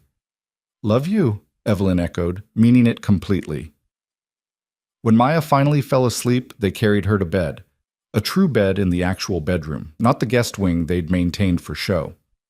The apartment had been reorganized months ago, the careful separation of spaces abandoned in favor of actual cohabitation. It was one bedroom they shared, one kitchen they cooked in together, one life they were building piece by piece. Later, as they prepared for sleep themselves, Evelyn looked at Daniel and asked the question that had been forming for weeks. "Do you ever miss it? The operations, the adrenaline, being Ghost instead of being Daniel Park, husband and father?" Daniel considered the question seriously. "Sometimes. Usually at 3 in the morning when I can't sleep and my brain runs through tactical scenarios for threats that don't exist anymore. But then I remember what that life cost me. Friends, relationships, any sense of stability or normalcy. And I look at what I have now, you, Maya, a chance to build something that lasts, and I know I made the right choice. Even though the choice was kind of forced by circumstances. The best choices usually are. We think we're in control, planning our lives according to some careful strategy, but really, we're just responding to circumstances and hoping we respond well." He pulled her closer. "I responded by marrying a CEO who turned out to be brilliant and stubborn and exactly the kind of partner I needed without knowing I needed one. I'd say that worked out pretty well." Evelyn smiled against his shoulder. "I responded by proposing marriage to a janitor who turned out to be a legendary special operations commander with a complicated past and a talent for protecting people he cares about. Also worked out well. We're very fortunate that our impulsive decisions happen to align with good outcomes. We're very good at adapting to circumstances and making the best of them. That too." They fell asleep tangled together in a bed that no longer felt temporary, in an apartment that had become home, in a life that had started as desperate convenience and become something neither of them wanted to lose. The storm had broken and passed. The enemies were defeated or neutralized. The company was reformed. The family was real. And somewhere in the middle of fighting for justice and surviving attempts to silence them, two people who'd married for all the wrong reasons had discovered all the right ones. The arrangement was over. The partnership remained. And the future, for the first time in either of their lives, looked bright enough to believe in.